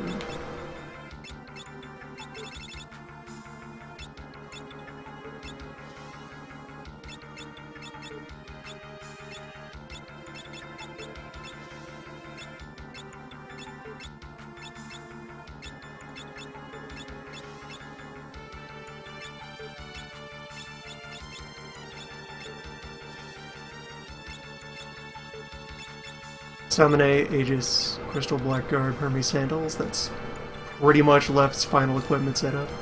Left, or whoever wears the samurai hat at the moment. Next, Ice. I can swap Ice for second Aegis. Crystal Blackguard Sandals, yeah, that's good. Knife. Hairpin Robe Sandals. So now, what Krill has access to is freeze time, focus stab twice with the chicken knife. Where normally Focus's drawback of taking longer than a regular attack does not apply within the frozen time, and Focus is one of the moves that bypasses the knife script.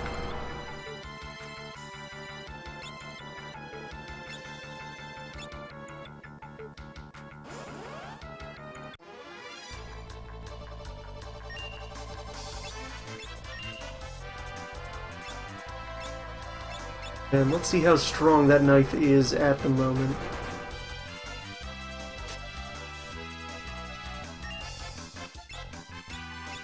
Needs work.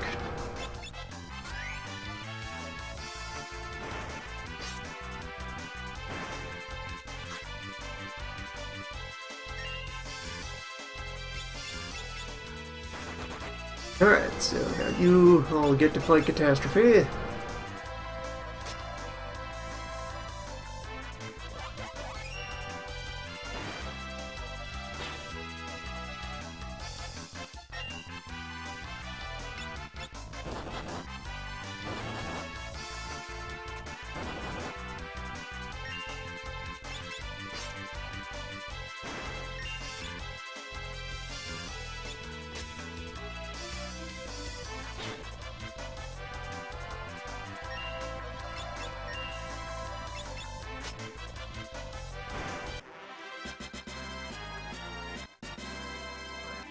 Without the benefit of the trickery that can be used by left team to neutralize Catastrophe.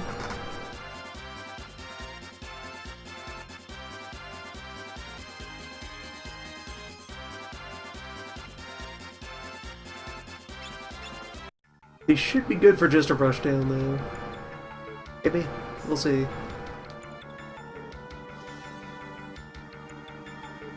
How many holies are necessary?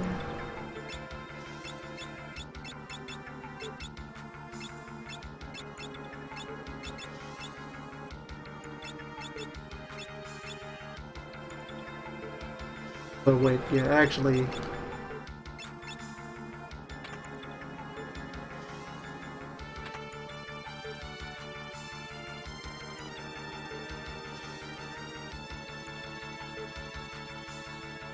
If she's using the knife, she should be front row.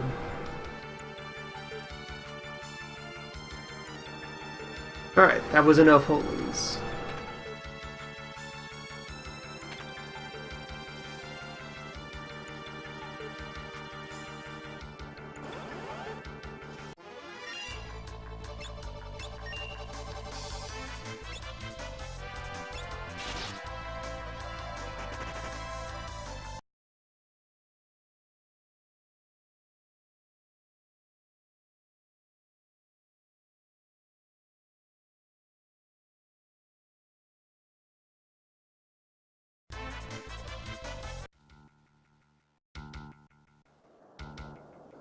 And both teams are pretty nicely on course to run out of supplies and be in need of a trip home for numbers.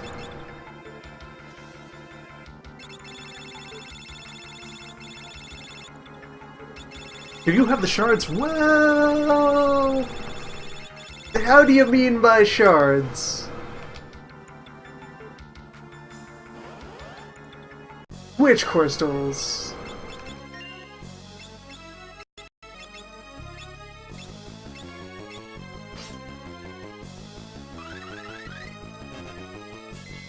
Let's see, at this level of power...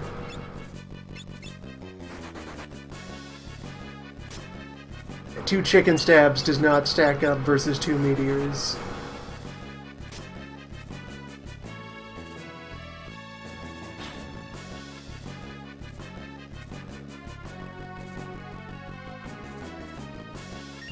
However, once we've attained full fear,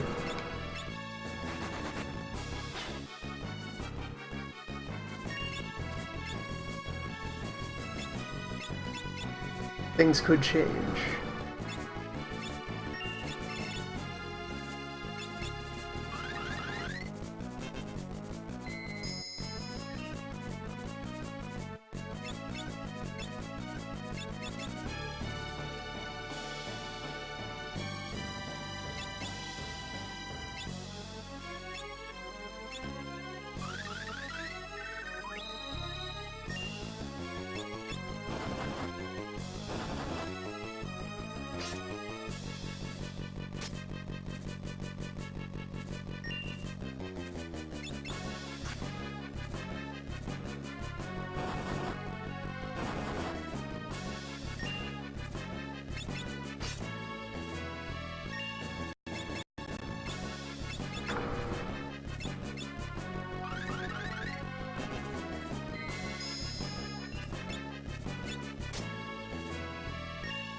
Actually, I think Hallie has responses to Flare and Holy. There's some traditional big move that upsets Hallie.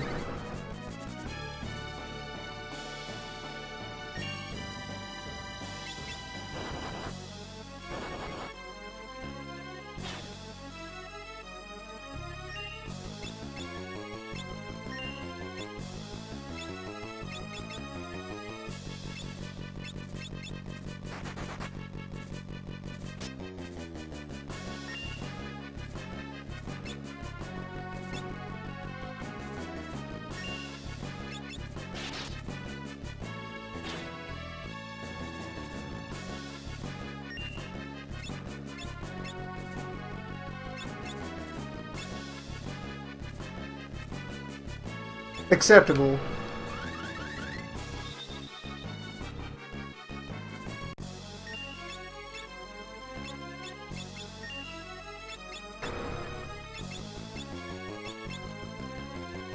The most forbidden move of all.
Path.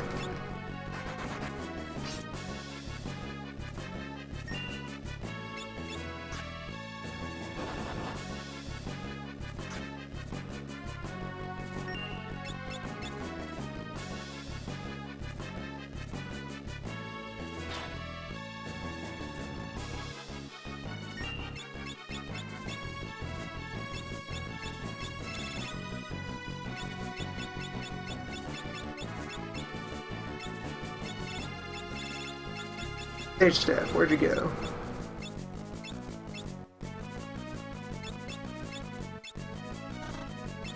There you are.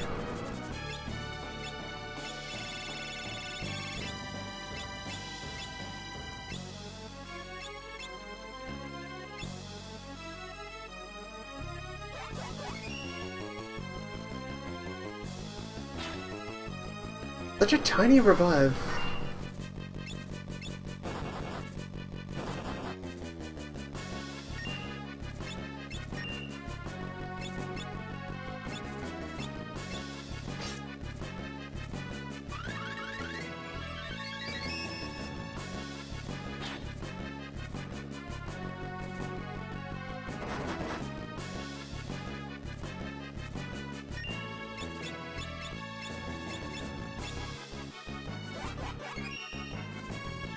Some fine revenge out of Azul.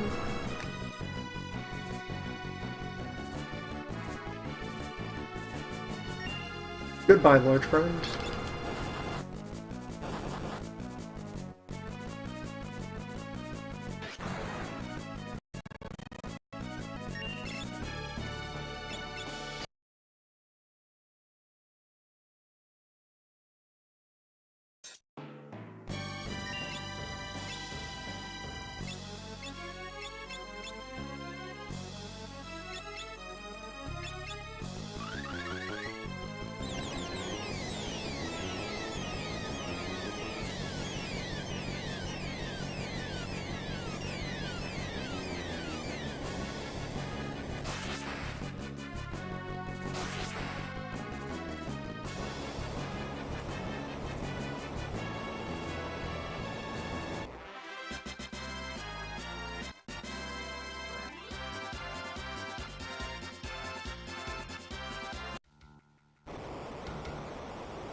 The Void.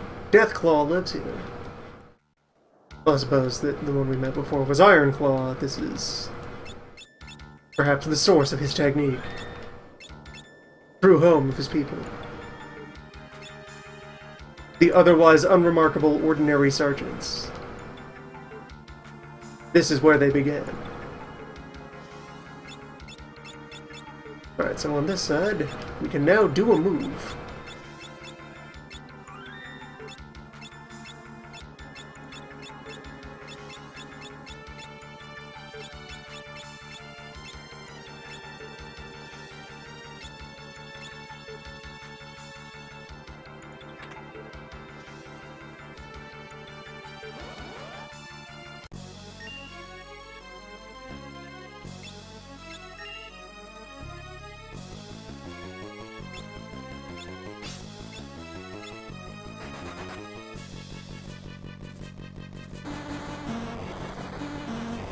So, because Catastrophe has Earthquake as a move, and is, you know, a deep in the game boss, he additionally will notice if you are floating and try to put you back on the ground.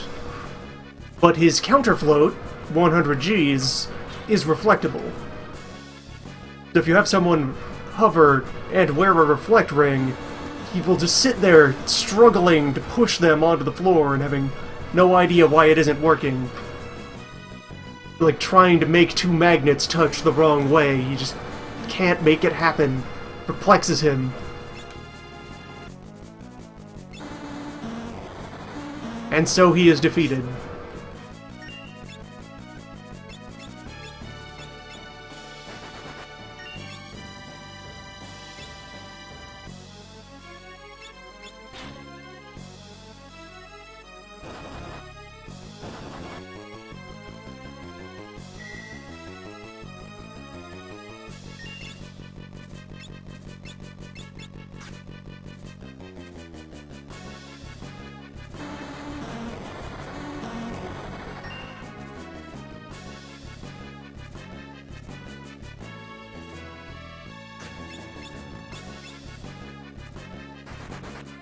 Ahoy, Twintania!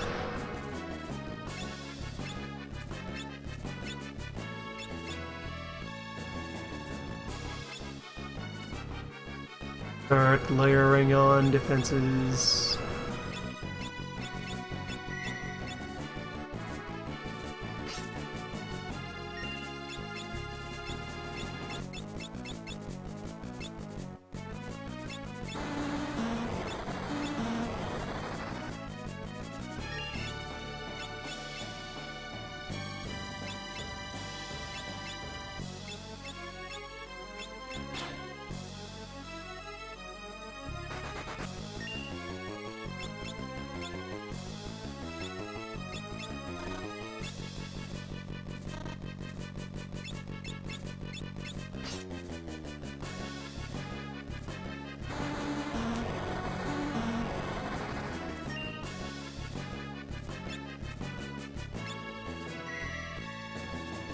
Oh wait, no, that was a round I could have used for progress.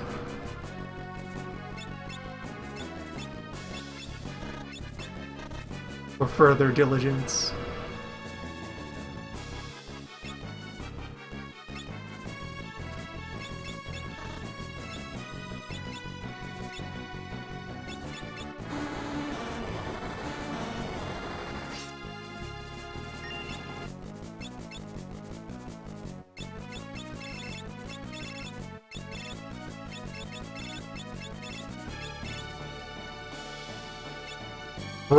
Bright is holding the assassin knife.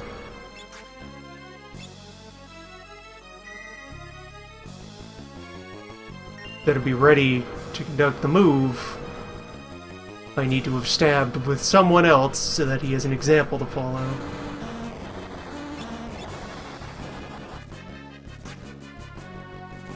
The time arrives.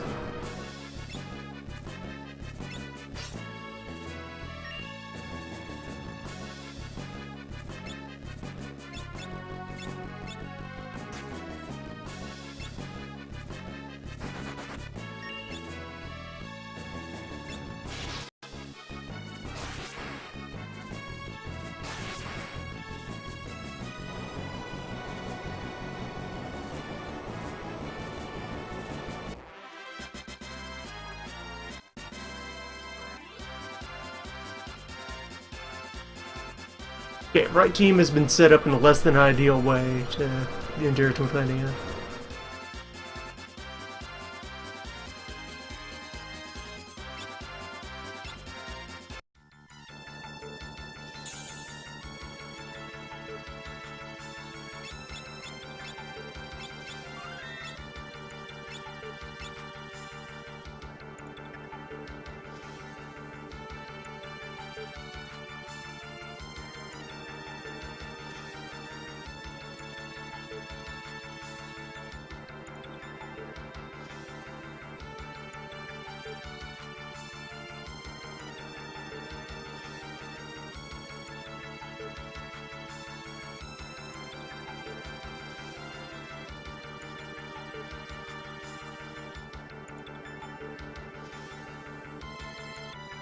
Hmm.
Okay, we're fine.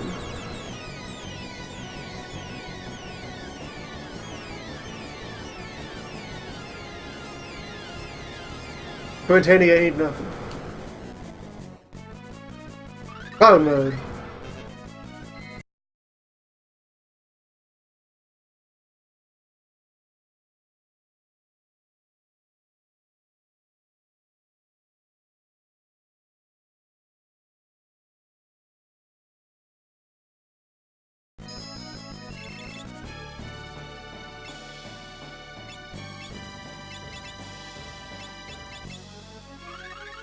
So what left team will get a chance to more sensibly do is set up the Berserker with a Death Scythe and the Coral Ring.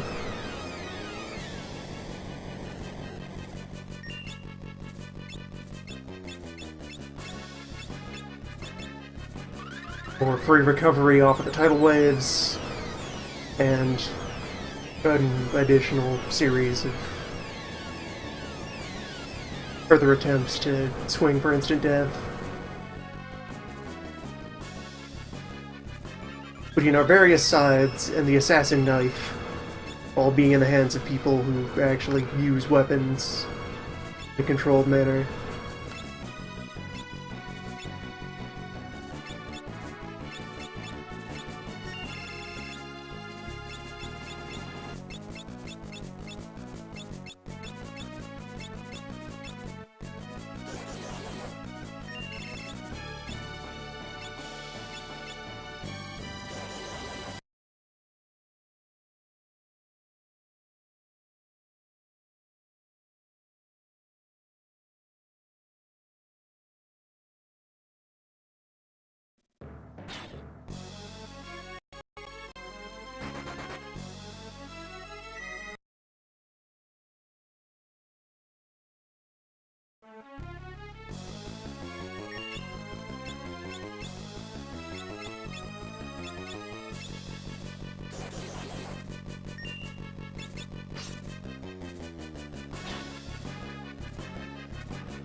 I think the quick stabs end up being more of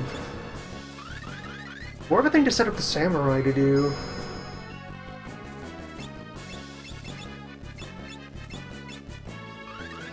Because my time wizard will be taking advantage of the hairpin for throwing around more magic.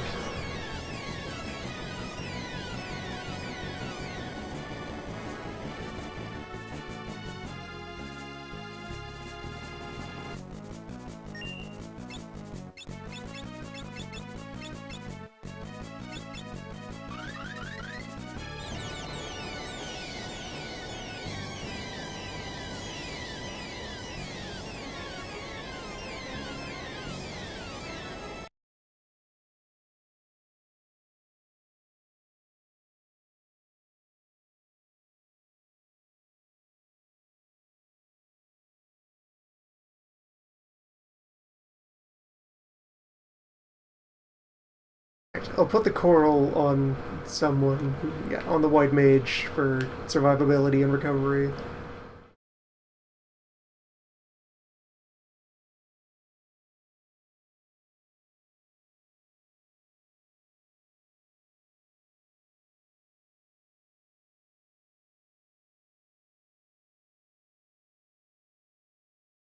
You never learn to equip axes.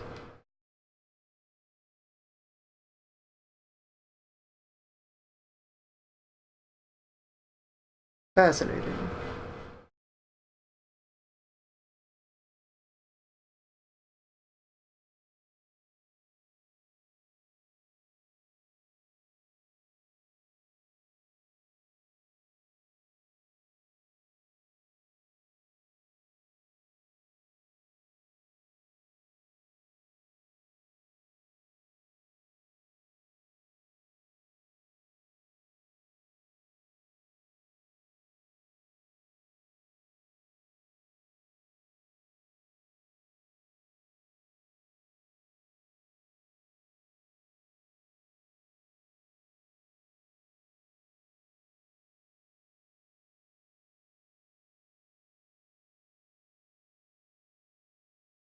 switch over to this more conventionally useful pair of ninja weapons.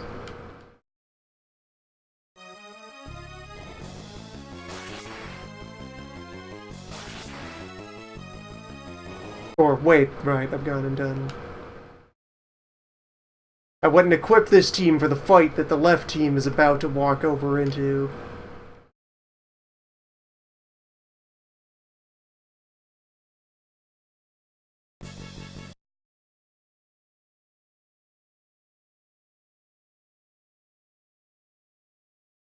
Powerful stuff.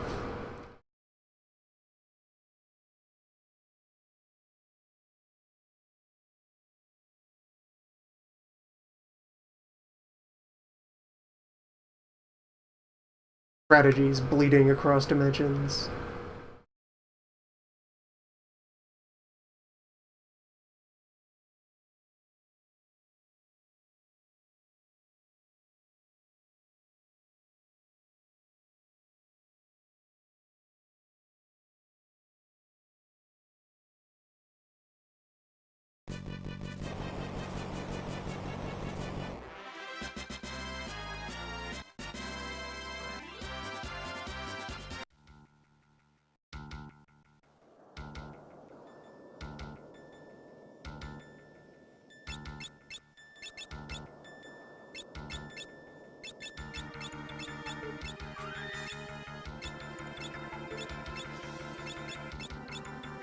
Right then, so this team wants to prepare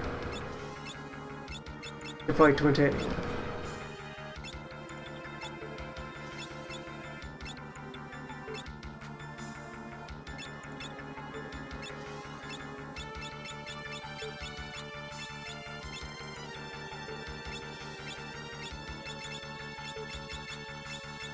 So, Assassin Knife, Death Scythe, and both of you can start throwing Quick into Banish when it is time for that phase of the throwdown.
Or it'll just be you.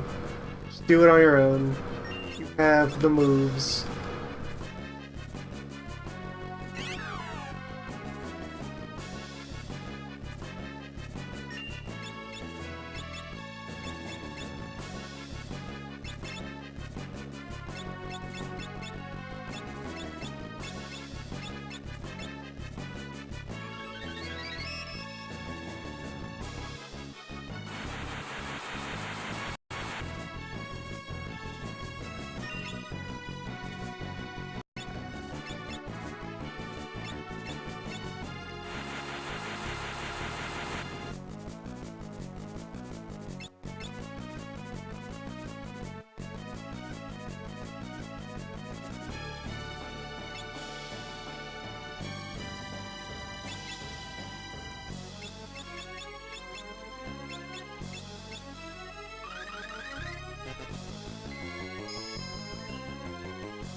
Do not play with Behemoth.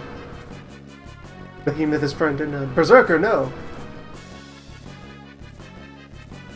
Leave Behemoth alone. Berserker.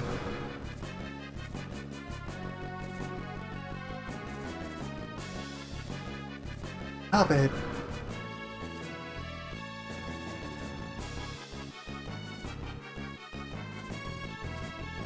Berserker, do not touch the wildlife.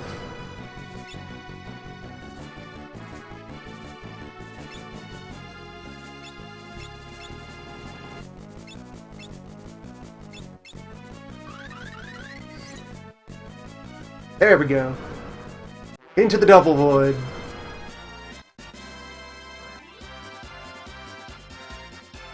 The rift between rifts.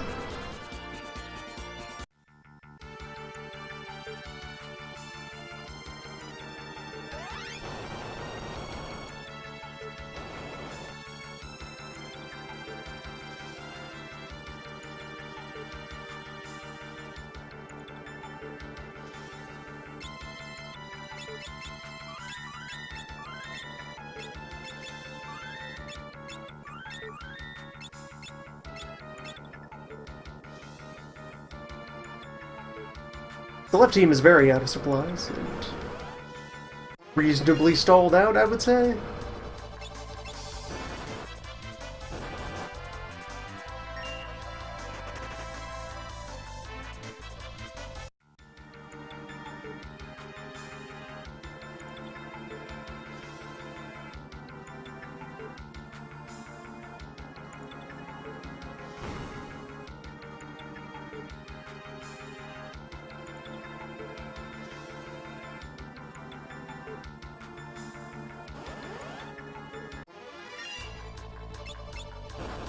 Who knows, they might be able to break through to my microphone.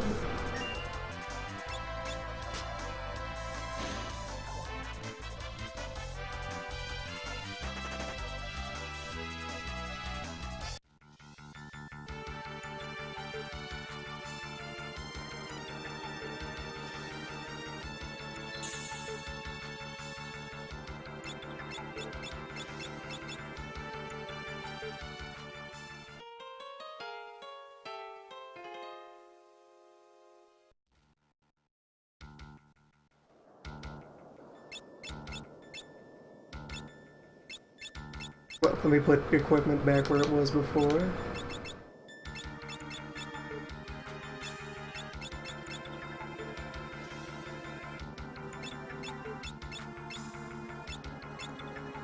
Knife's looking good. Becoming larger than a regular knife.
Greg is friend to all.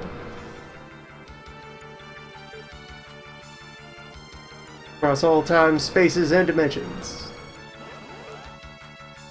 The fifth warrior, Greg.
So that's the fun box. That's the mystery cube. Home of the main event.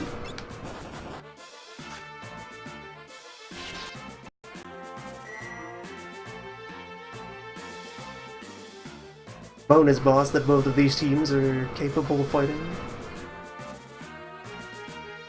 Plays with him.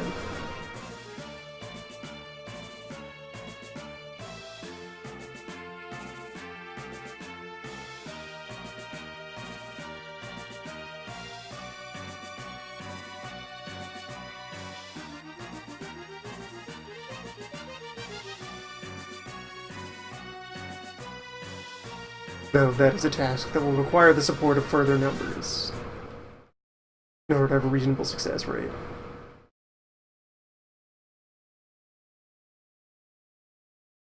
Hey, mastery of white magic. That occurred.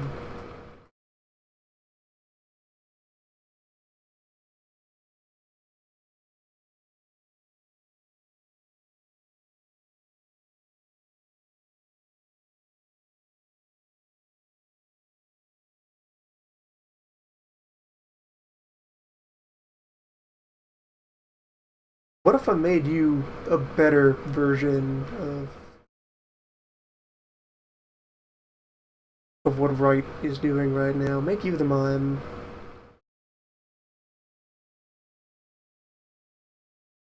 But with mastery of the power. And retain access to item command. Yeah, just attack white mime. Just be a wizard mime.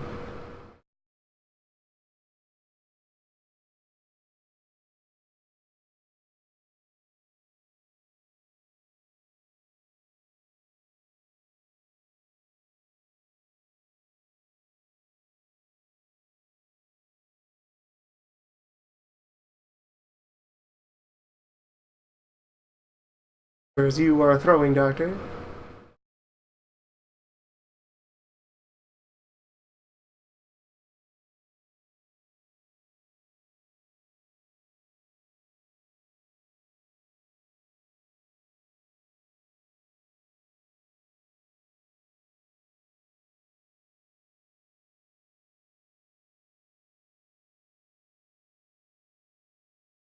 And the rest of you remain as you are.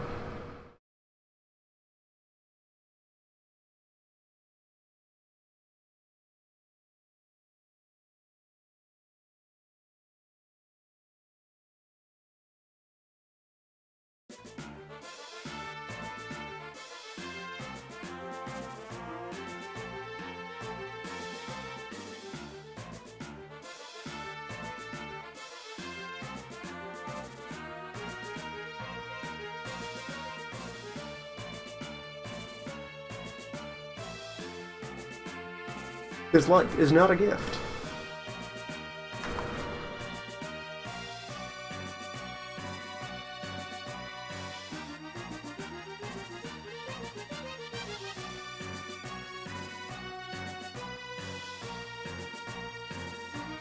I wonder if I can dispel the barriers? Or if their effects are permanent. This fellow here, he is a boss fight of phase 1 with 4 barriers. He becomes invulnerable. Each of those has reflect on it and will bounce spells into you. Rude, powerful spells.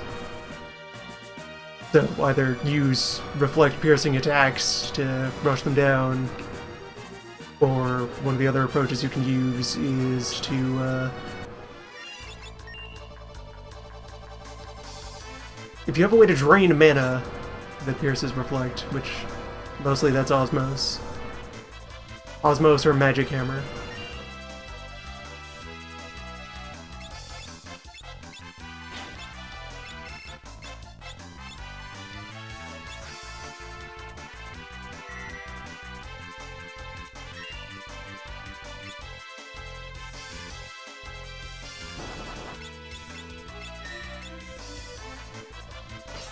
At this point, I am hoping the team is fast enough to just throw enough books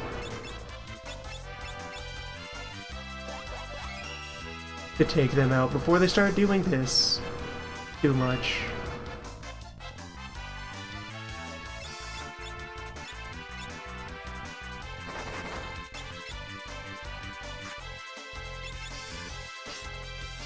Alright, not dispellable. Permanent barrier.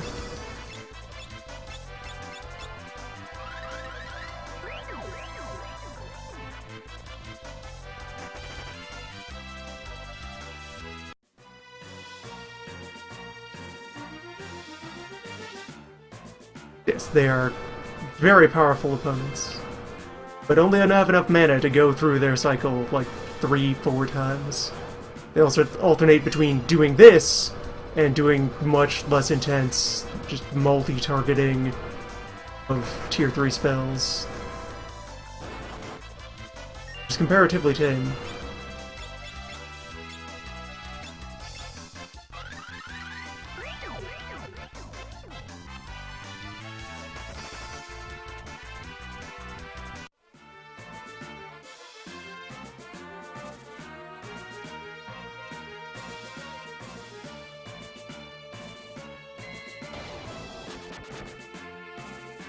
Already one barrier is dead.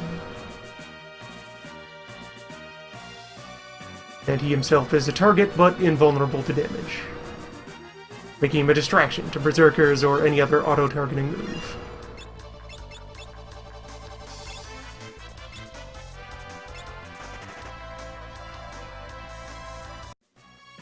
Alright.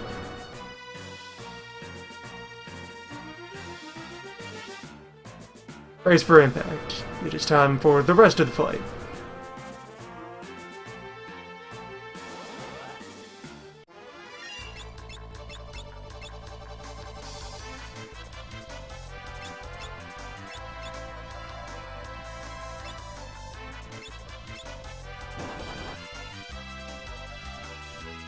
Where that was a waste. He's not yet switched on. There we go. And their left team is dead. Left team is dead because it is very unpleasant to try to walk away from deep void encounters.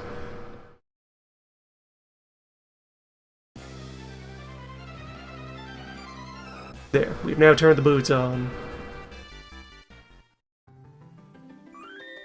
Necro fight is in progress.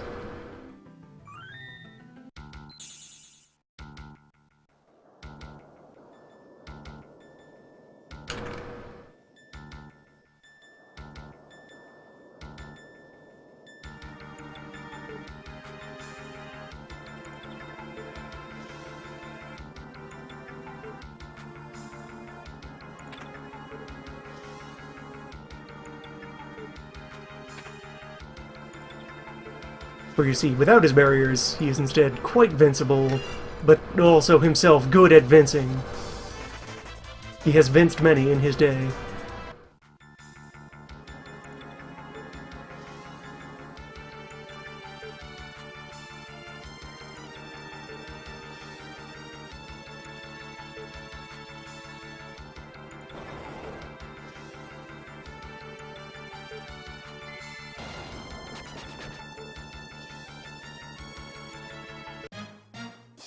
Fortunately, victory.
So, well, the left team is much more overextended right now, and so risking more by going deeper into the void. They also have the exit button, so they're actually not risking much of anything beyond. It'll be real inconvenient. Have to repeat the walk up to the battle in progress in the right thread.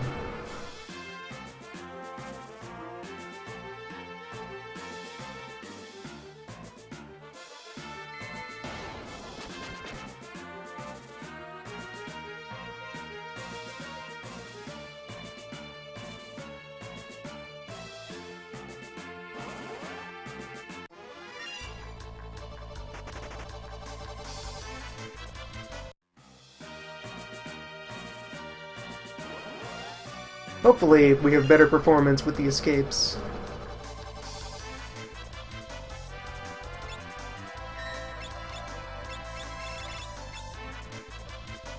So what I could always do...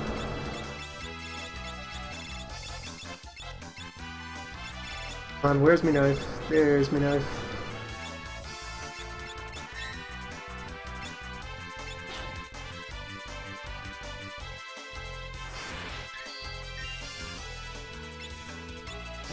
If you're trying to escape from a battle, the cowardice is a feature.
Alright, there we go. One necrophobe defeated.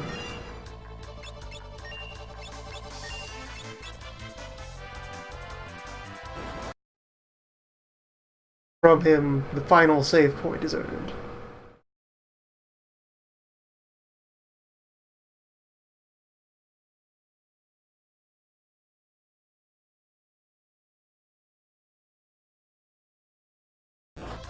From which that team is not going to proceed towards the final battle. See all these numbers here? See how none of them are larger than 1,600? That's a very important number that they must go for to procure. I mean, strictly speaking, because they have shell, they could instead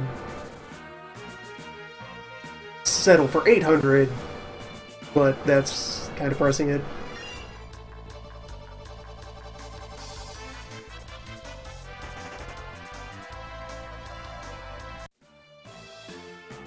And besides, I want numbers anyway for dragon slaying, so...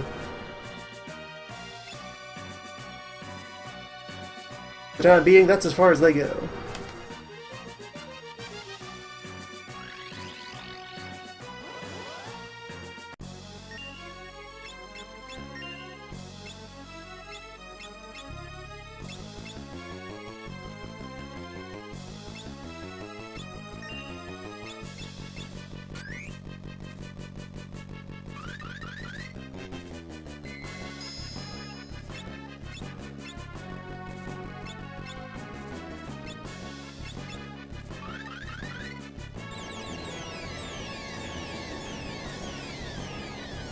Team left is, yes, even more so in need of a larger number than 1,600.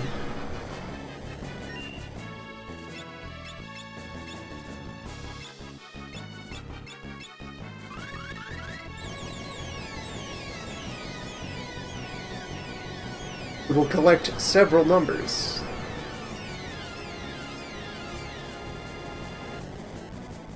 Beep. Like those numbers.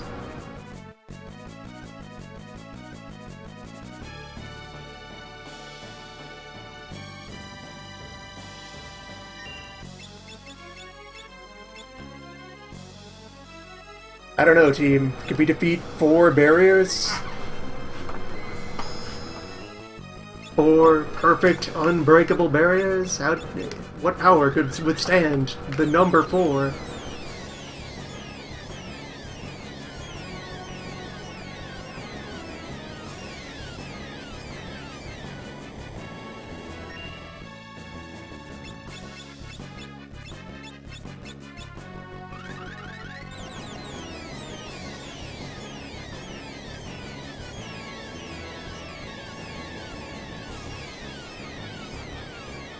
Yeah, Meteor is not great to use against these. It's among the worst moves that you could try to apply to this situation, where you want either a smooth distribution of power or a very focused spike of power, and you want power that will not waste a fair portion of itself slamming into the non-entity in the middle of the ring.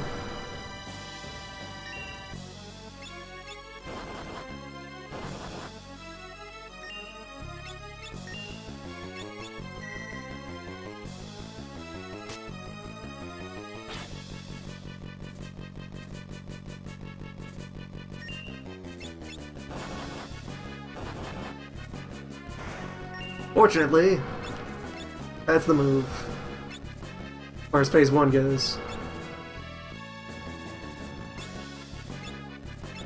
Now we have to be ready for the rest.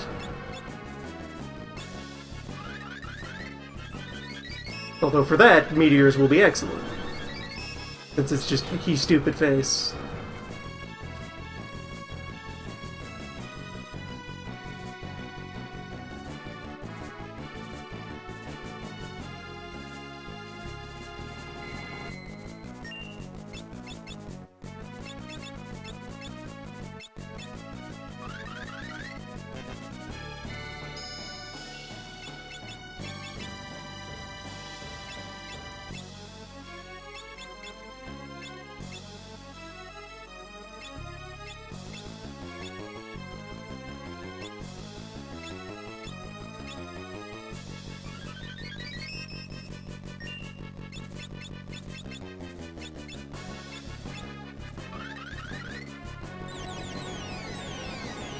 Team Right is just standing here at the site of the battle, reliving it all.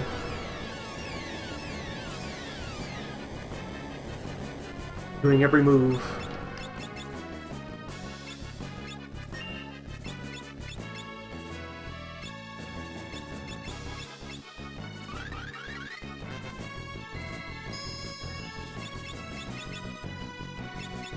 What if it could have gone differently?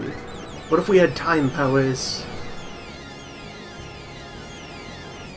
What if we threw rocks at him? A whole bunch of rocks. Really big ones.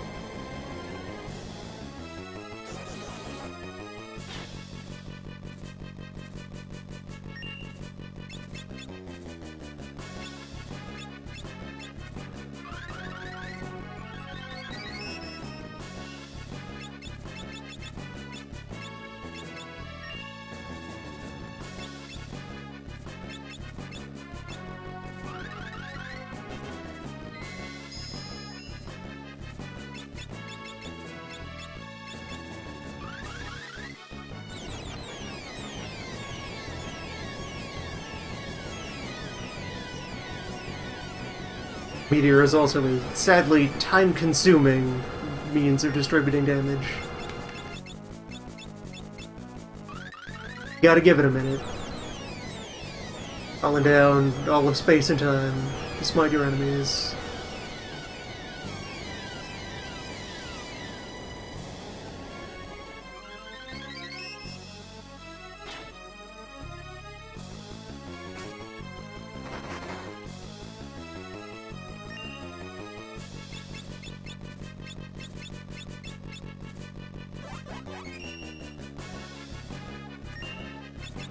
He has some skills.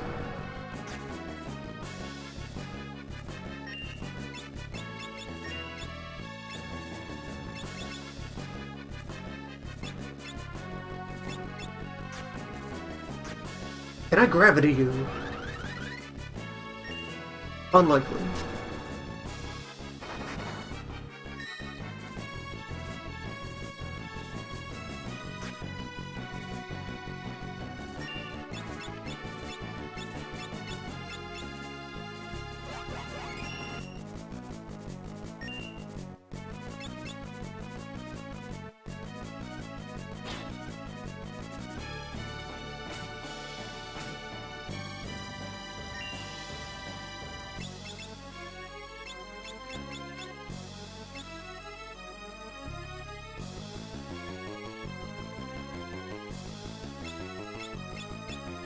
That's there as a last... No, let's call that a now resort. Do-over.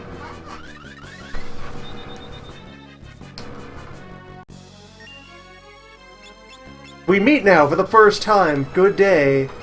Mysterious warrior, what is your technique? Share with me your art.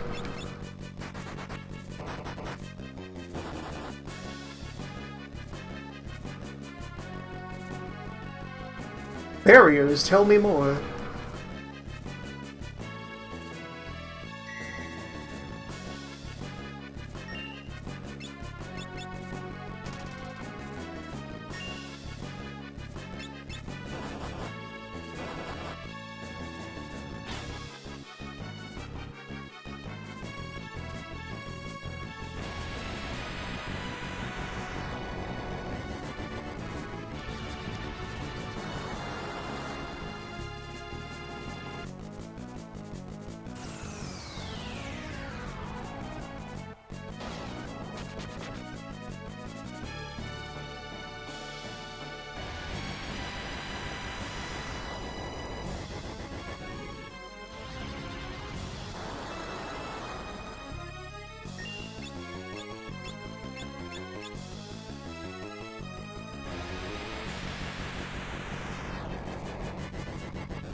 Alright, so this one went worse.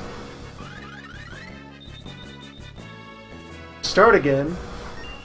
Good day, opponent, who we meet now for the first time.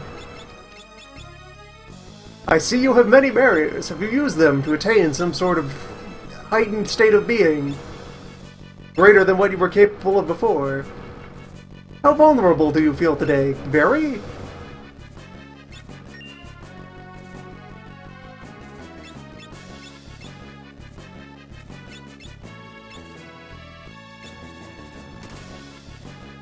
Very? Slightly?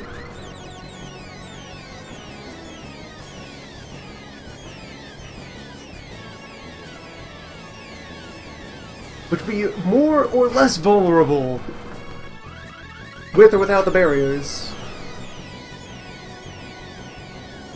What's the relationship?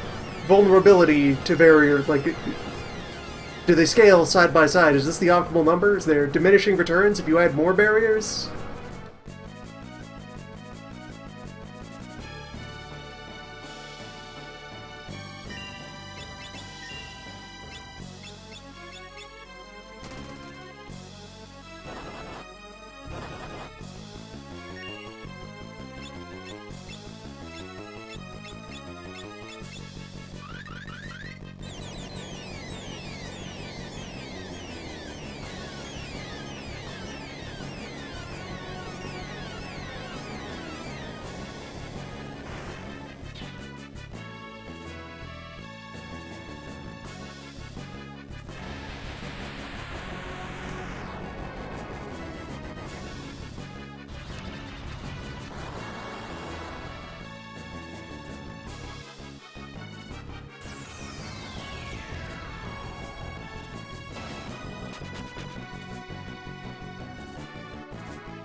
They're a sort of thing where if you become too invulnerable, you wrap back around into vulnerability.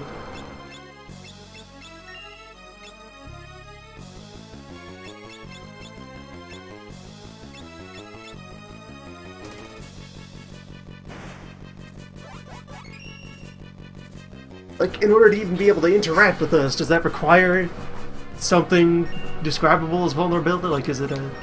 It seems like a bit of a paradox would emerge. Like, how can you interact with the space around you without in some way being susceptible to its influence? Surely to be completely invulnerable, you would have to be as unto void.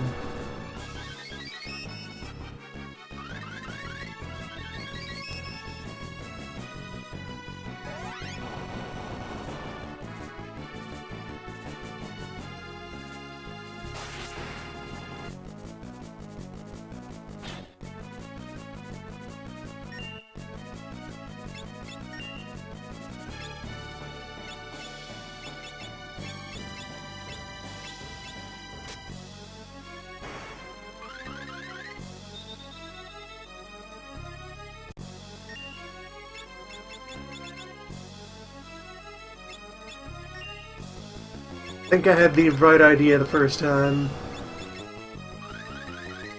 Which is this time, when we meet, having never seen each other before.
I don't know, it's kind of hard to be intimidated by someone who only has 3 barriers. You got a whole quarter that doesn't have any protection.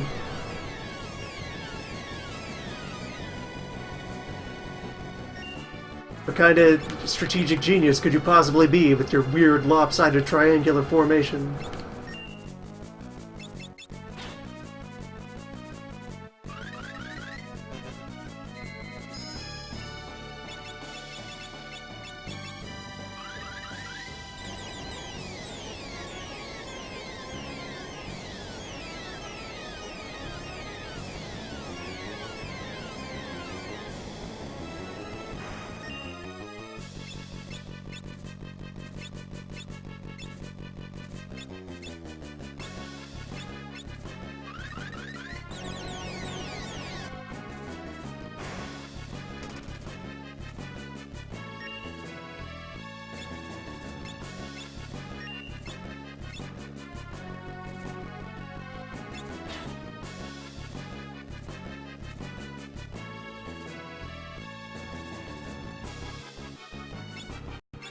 Beep.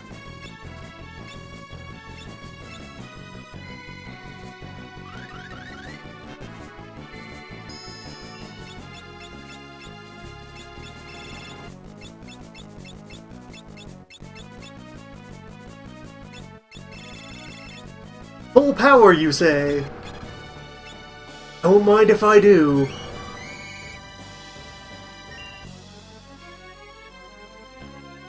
How many barriers do you need to move in frozen time? As I put down the controller.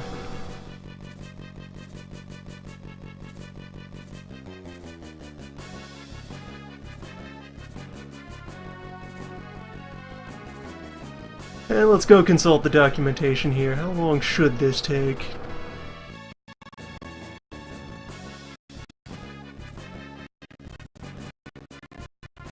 Algorithm guide, awaken. Tell me about the Fear Man.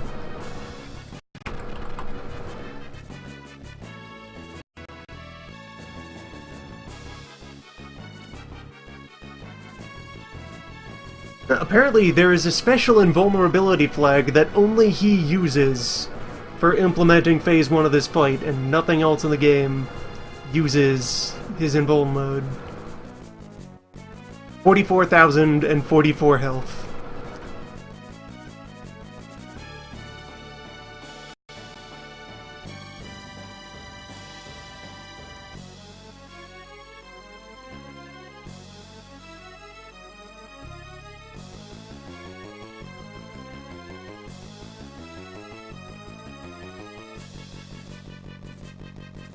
One hour and 38 minutes. Where to explain for people who are perhaps encountering for the first time during this Fiesta. This is a thing that I put to extensive use last year as part of a further follow-up event. So what is currently in progress is an exploit known as Quick Leak, where, as has been demonstrated thoroughly over this run within this session, so the time spell quick lets you do two things side by side, immediately, no interrupt. If you use the first of these things to apply the normally very tiny, mild, moderate, unnoticeable status effect of HP leak, or sap, it will start doing its work, but the timer that says how long it lasts will not move until you release your hold on frozen time.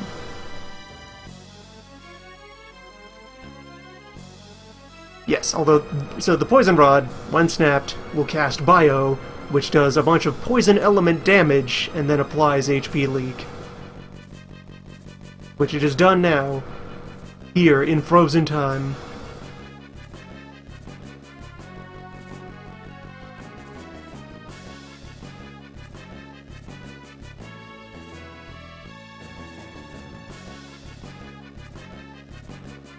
Don't even realize. You've already perished.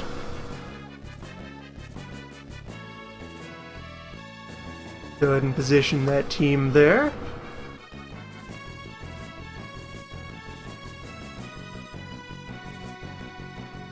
And here we are.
Alright, so gags about waiting around aside. Let's get something done while this is occurring.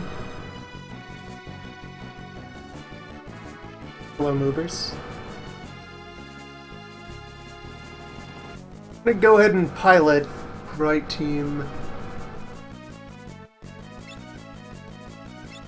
back out of the abyss.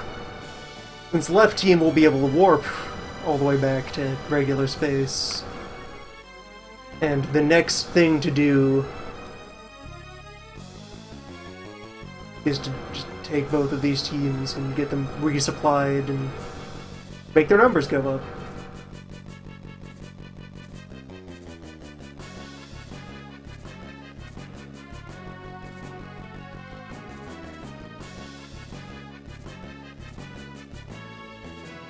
Yeah, right team may soon destroy itself due to zombie assassins.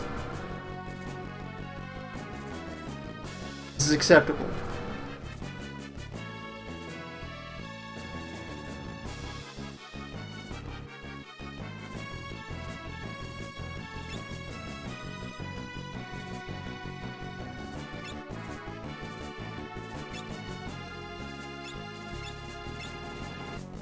And this must now be handled very delicately, unless I release the frozen time.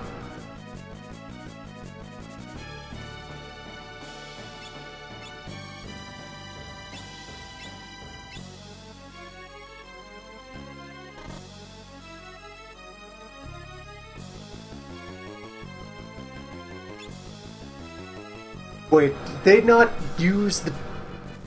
I put them on the save point, right? You nerds have to go refight Necrophobe.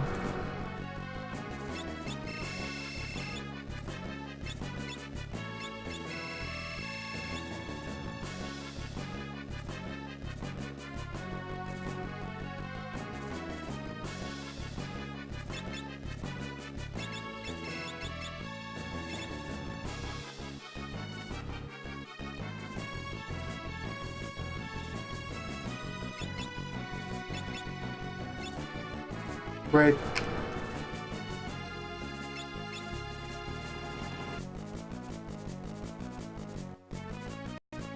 Beep.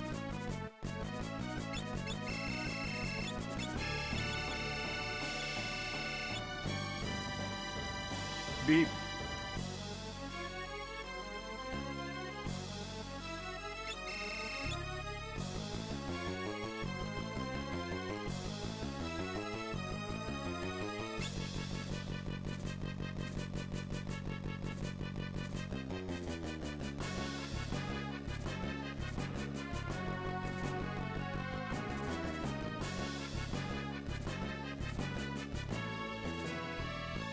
So for a further fallback,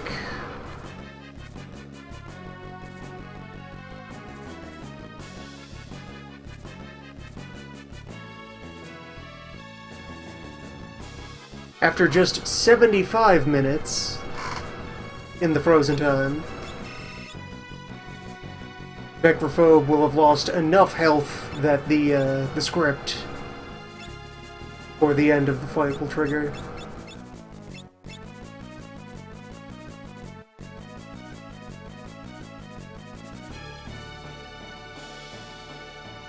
So it would not take too much waiting to turn this into a hybrid approach of sorts.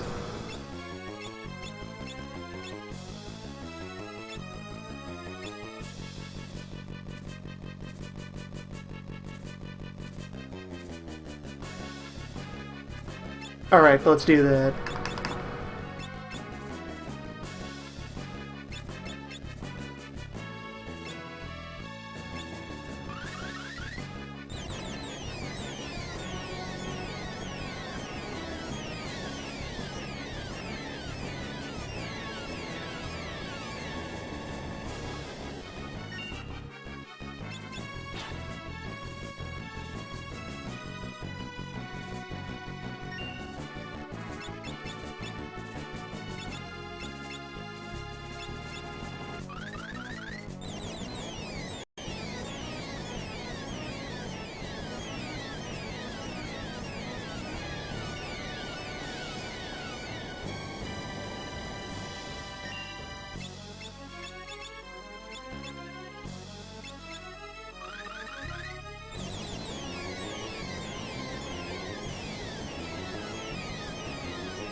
One more time.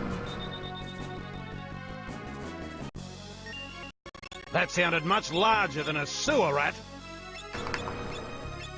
Welcome, viewers, who arrived at this, the first and only battle against Necrophobe on the left-hand side.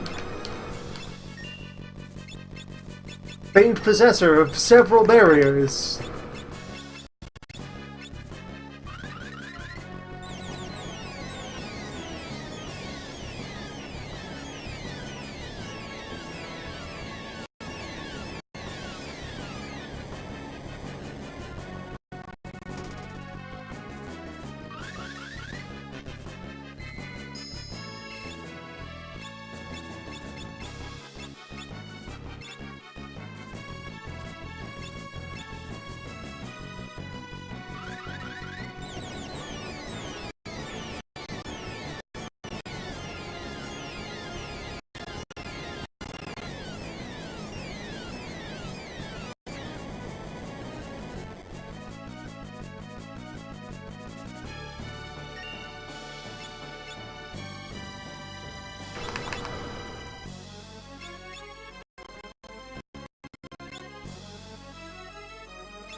Alright, so left team needs to use its one Phoenix down to revive Krill.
As meanwhile, we hear good things about barrier counts. 4 or more to become invulnerable. It's a good deal.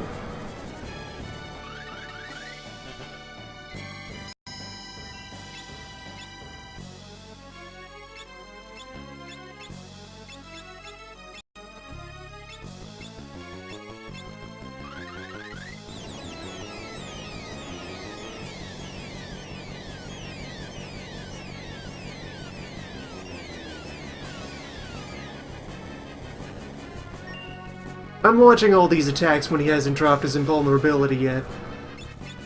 We're sitting in, like, a 2-frame window where he's not taking damage yet.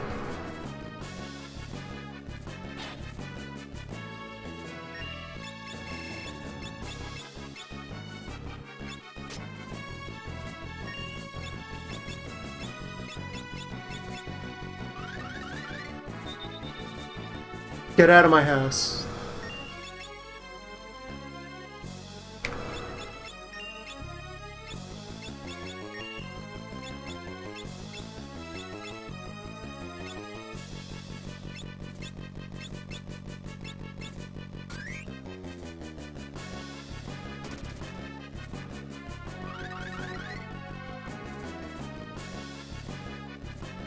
Banish reflects.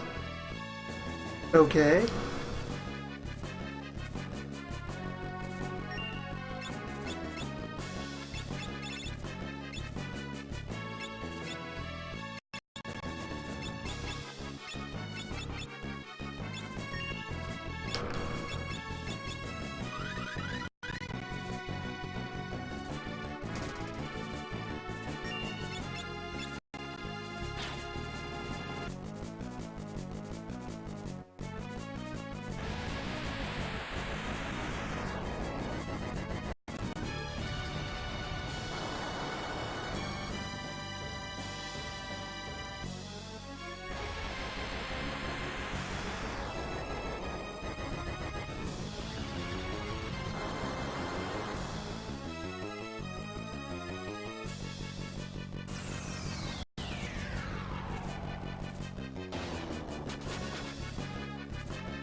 First and only meeting.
Beep.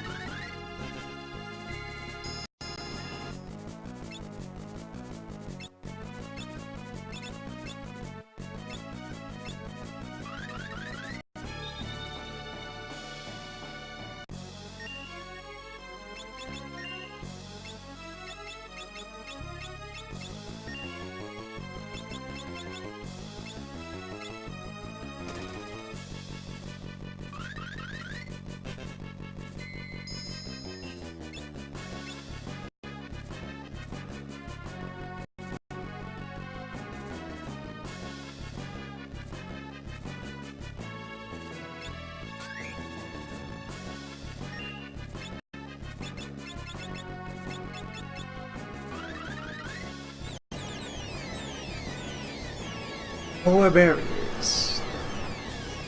Maybe more.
Alright, now do your thing.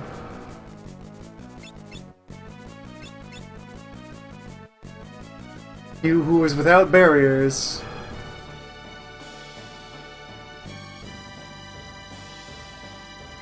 Dispense the power. There.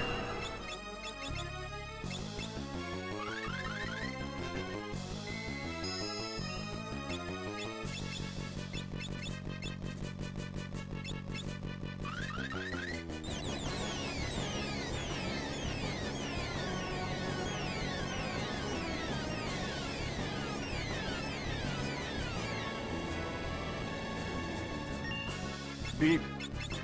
Alright, so that was like 2,000 out of the 30-something.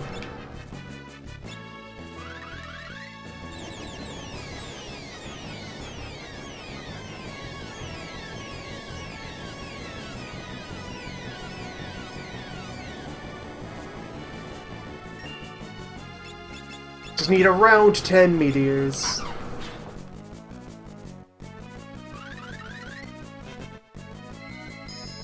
Plus appreciated 8 of Berserker.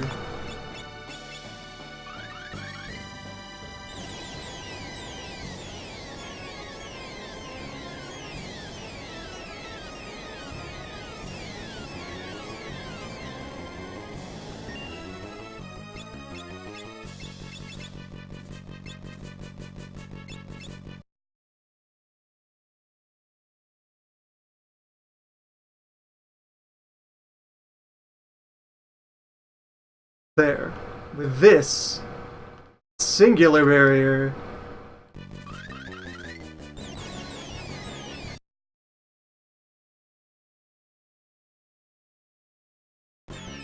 I've established a checkpoint. That's as far as you go.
There.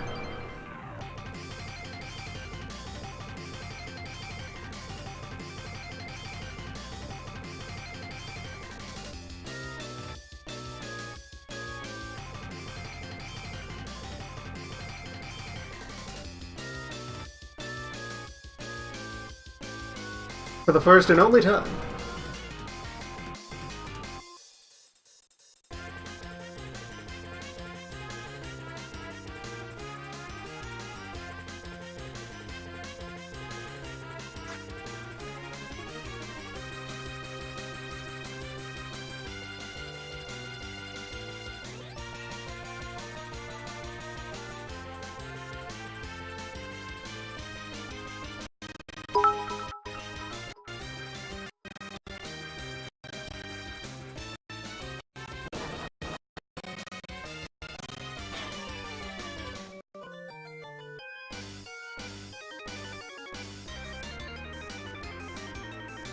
I think the soundtrack warping there appreciated is expressed about the right sentiment there. Yeah, that's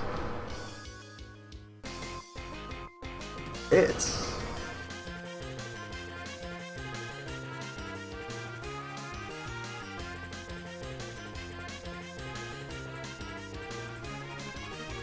The first and only time.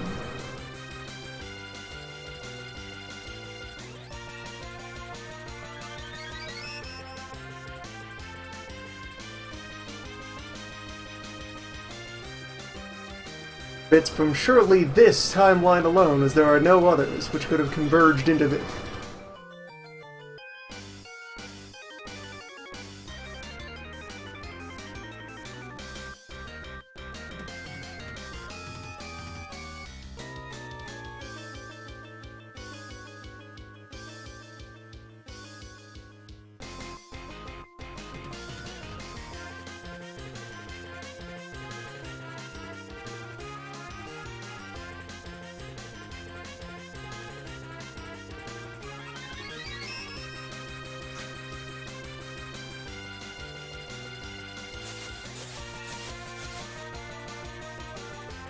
Be kind to all animals, he says to Berserker Lena as she throws a hammer at him.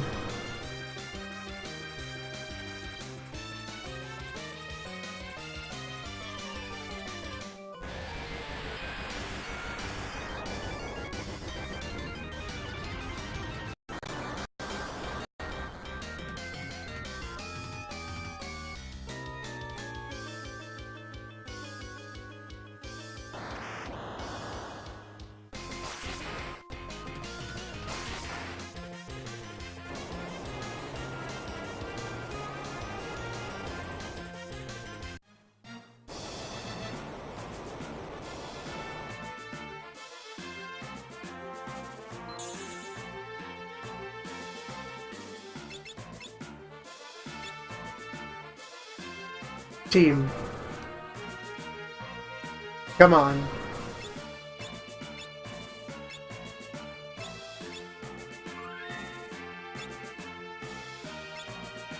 Alright. There we go. Final save point. Final non-crown boss. Next time, the numbers go up, and then we go for the prizes.